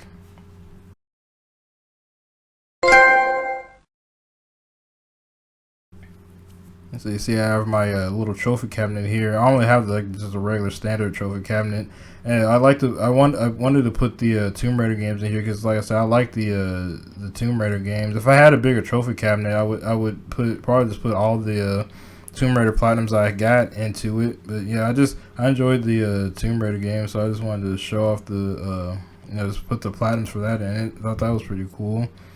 Here's some of my rarest trophies. Supreme Commander from Modern Combat Domination. Yeah, that's a game. Hall of Fame from 303 Freestyle. That one was pretty grindy and stuff. Level 15 from Loadout. Like I said, wish I could have got that done. Man of the Year from 303 Freestyle. And the King of the Street, also from 303 Freestyle. I have 135 ultra rares. I actually wouldn't mind getting that up some more. I want to get some more ultra rares. I want to bump that up some more, so I hope to get some more ultra rares in the future. 412 very rare trophies, 1011 rares, 2441 uncommon, and 1856 commons. And here's the milestones. My latest, my 100th milestone platinum trophy was Wet, which, like I said, I was wanting to save for this because I heard the game was kind of challenging, which it was. It did have a good bit of challenge to it, so I thought it'd be a pretty fun, like little challenging 100th platinum milestone. Plus, like I said, the game's great anyway, so that's my 100th platinum. Latest platinum is Wet. 5,000th trophy was Hot Mess from Titanfall 2. My 75th platinum was Every Last One of Them from The Last of Us Part 2. My 4,500th trophy was the Hall of Fame trophy from 3-on-3 Freestyle. 4,000th trophy was The Chosen Few from Rise of the Tomb Raider. 50th platinum was Don't Ruin the Moment from Uncharted Lost Legacy. 3,500th trophy was Five Finger Discount from Uncharted The Lost Legacy. 3,000th trophy was Eye for an Eye from Gauntlet. The 40th platinum I got was from The Legend of K Anniversary. Fastest platinum was Noble Achievement from Infamous First Light. I actually wouldn't mind beating that. Like, I've had that as my fastest platinum for like 11 years, so I wouldn't mind getting like beating that. How fast do I even get the platinum for this? Okay, a day and 11 hours. Yeah, the First Light was short. Like, it really wasn't very long or very hard game to platinum, so it was a really short one. So yeah, I actually wouldn't mind beating this one these days. Just gotta find a game that's short enough to where I could do it. You know. Enjoy Your Powers from Infamous Second Son was the 30th platinum I got. My 2000th trophy was Into the Nether region from Ratchet & Clank Into the Nexus. 20th platinum was He Went Commando from Ratchet & Clank 2 Going Commando. 1500th trophy was Girl Trouble from Ratchet & Clank. My Elite trophy, my 1337th trophy was Dr. Time from Singularity. My 1000th trophy was As Evil as Dead from Shadows of the Damned. My 10th platinum back in the day was Is That All You Got from Call of Duty Modern Warfare 2. My 500th trophy was No Rest for the Weary in Call of Duty Modern Warfare 2. My first ever platinum apparently was Bioshock, which that's pretty cool. And my first ever trophy I popped was something from Fashion Sense, Little Big Planet. See, like I said, that's why I wished I had I was able to complete Little Big Planet, because that being my first game that I popped a trophy in, well, according to the PSN site thing, it would have been nice, like, closure to have that. But now after that, I'm going to give you guys my plans on what I plan on doing for trophy hunting in the future going forward. So let's jump into that.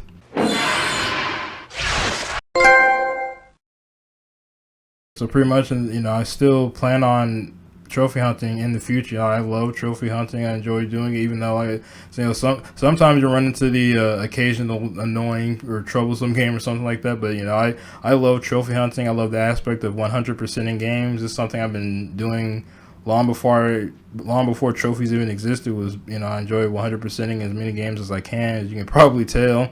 So yeah, I'm definitely going to be trophy hunting in the future still. What I would like to do specifically is just keep doing what I've been doing. Is going back and playing cleanup and getting some more in progress games or games I left off on. Getting some more of those cleaned up and 100%ed and things like that.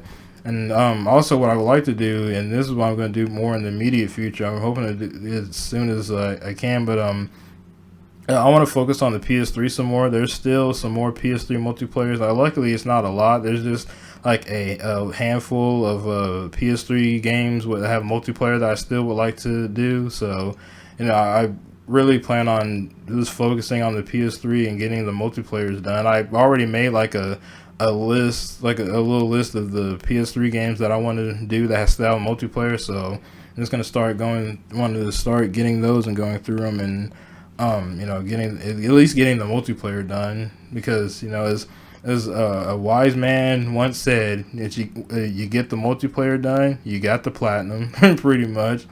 So yeah, and usually, so whenever I trophy hunt a game, and like I said, I do juggle games, but usually when I trophy hunt a game, I like to just focus on that game until I get everything in and done, and then move on to the next game to avoid having like a million games started up and stuff. But for the PS3 thing, like I said, I just want to get through the PS3 multiplayers as fast as I can, is get all of the multiplayer done as much as I can. So for that, what I plan on doing is I'm just gonna start whatever game that I need to do whatever to get the multiplayer in that, and then just immediately move on to the next game, get all the multiplayer in that one, and then move on to the next game, and just, you know, at least just get the multiplayer out of the way, and then just shelve the game and come back to it later, so I can at least, you know, do that. Because like I said, I don't like doing that too much. Like, I don't like you know, having like 100 freaking different games start up. Plus, you know, to keep my completion percentage, maintain that to be pretty high too. But like I said, it don't matter, as long as you get the multiplayer done. You can just go back and finish the game at your leisurely pace whenever. So yeah, that's pretty much the future for what I'm gonna do trophy hunting wise. I'm still going, just get as many platinums as I can get. That's all I want to do, is just platinum and 100% as many games as I can. Clean up the rest of the stuff that's on my list, and get the rest of the PS3 multiplayer I want knocked out. So that's my plans for the future with the trophy hunting.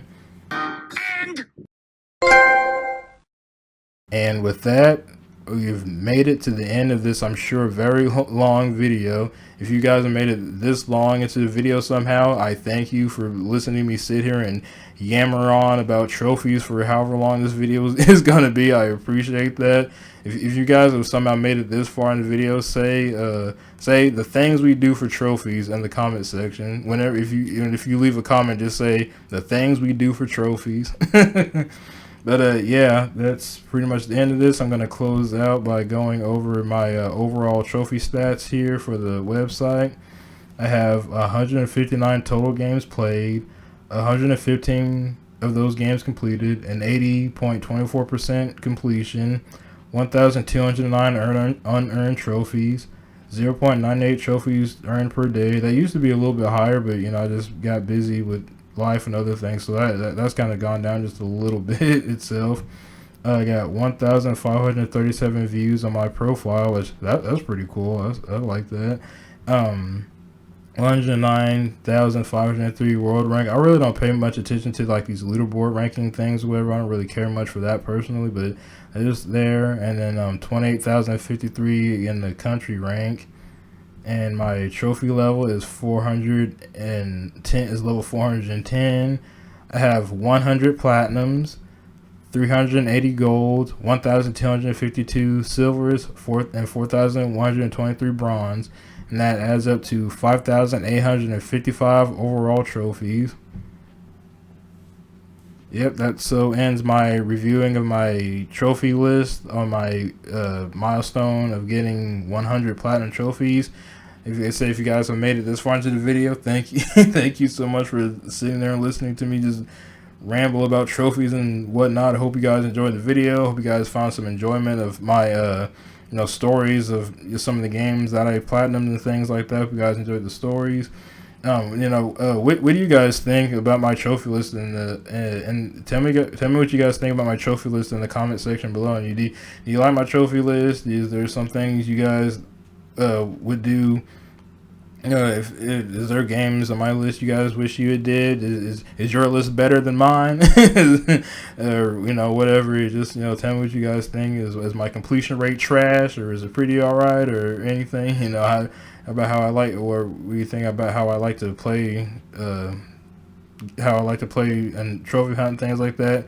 But yeah, don't forget to leave a comment about whatever in the comment section below. Don't forget to leave a like on the video, and if you enjoyed this and want to see more trophy hunting shenanigans, please hit the subscribe button. I'm SnapMac35, and I'm out. Peace.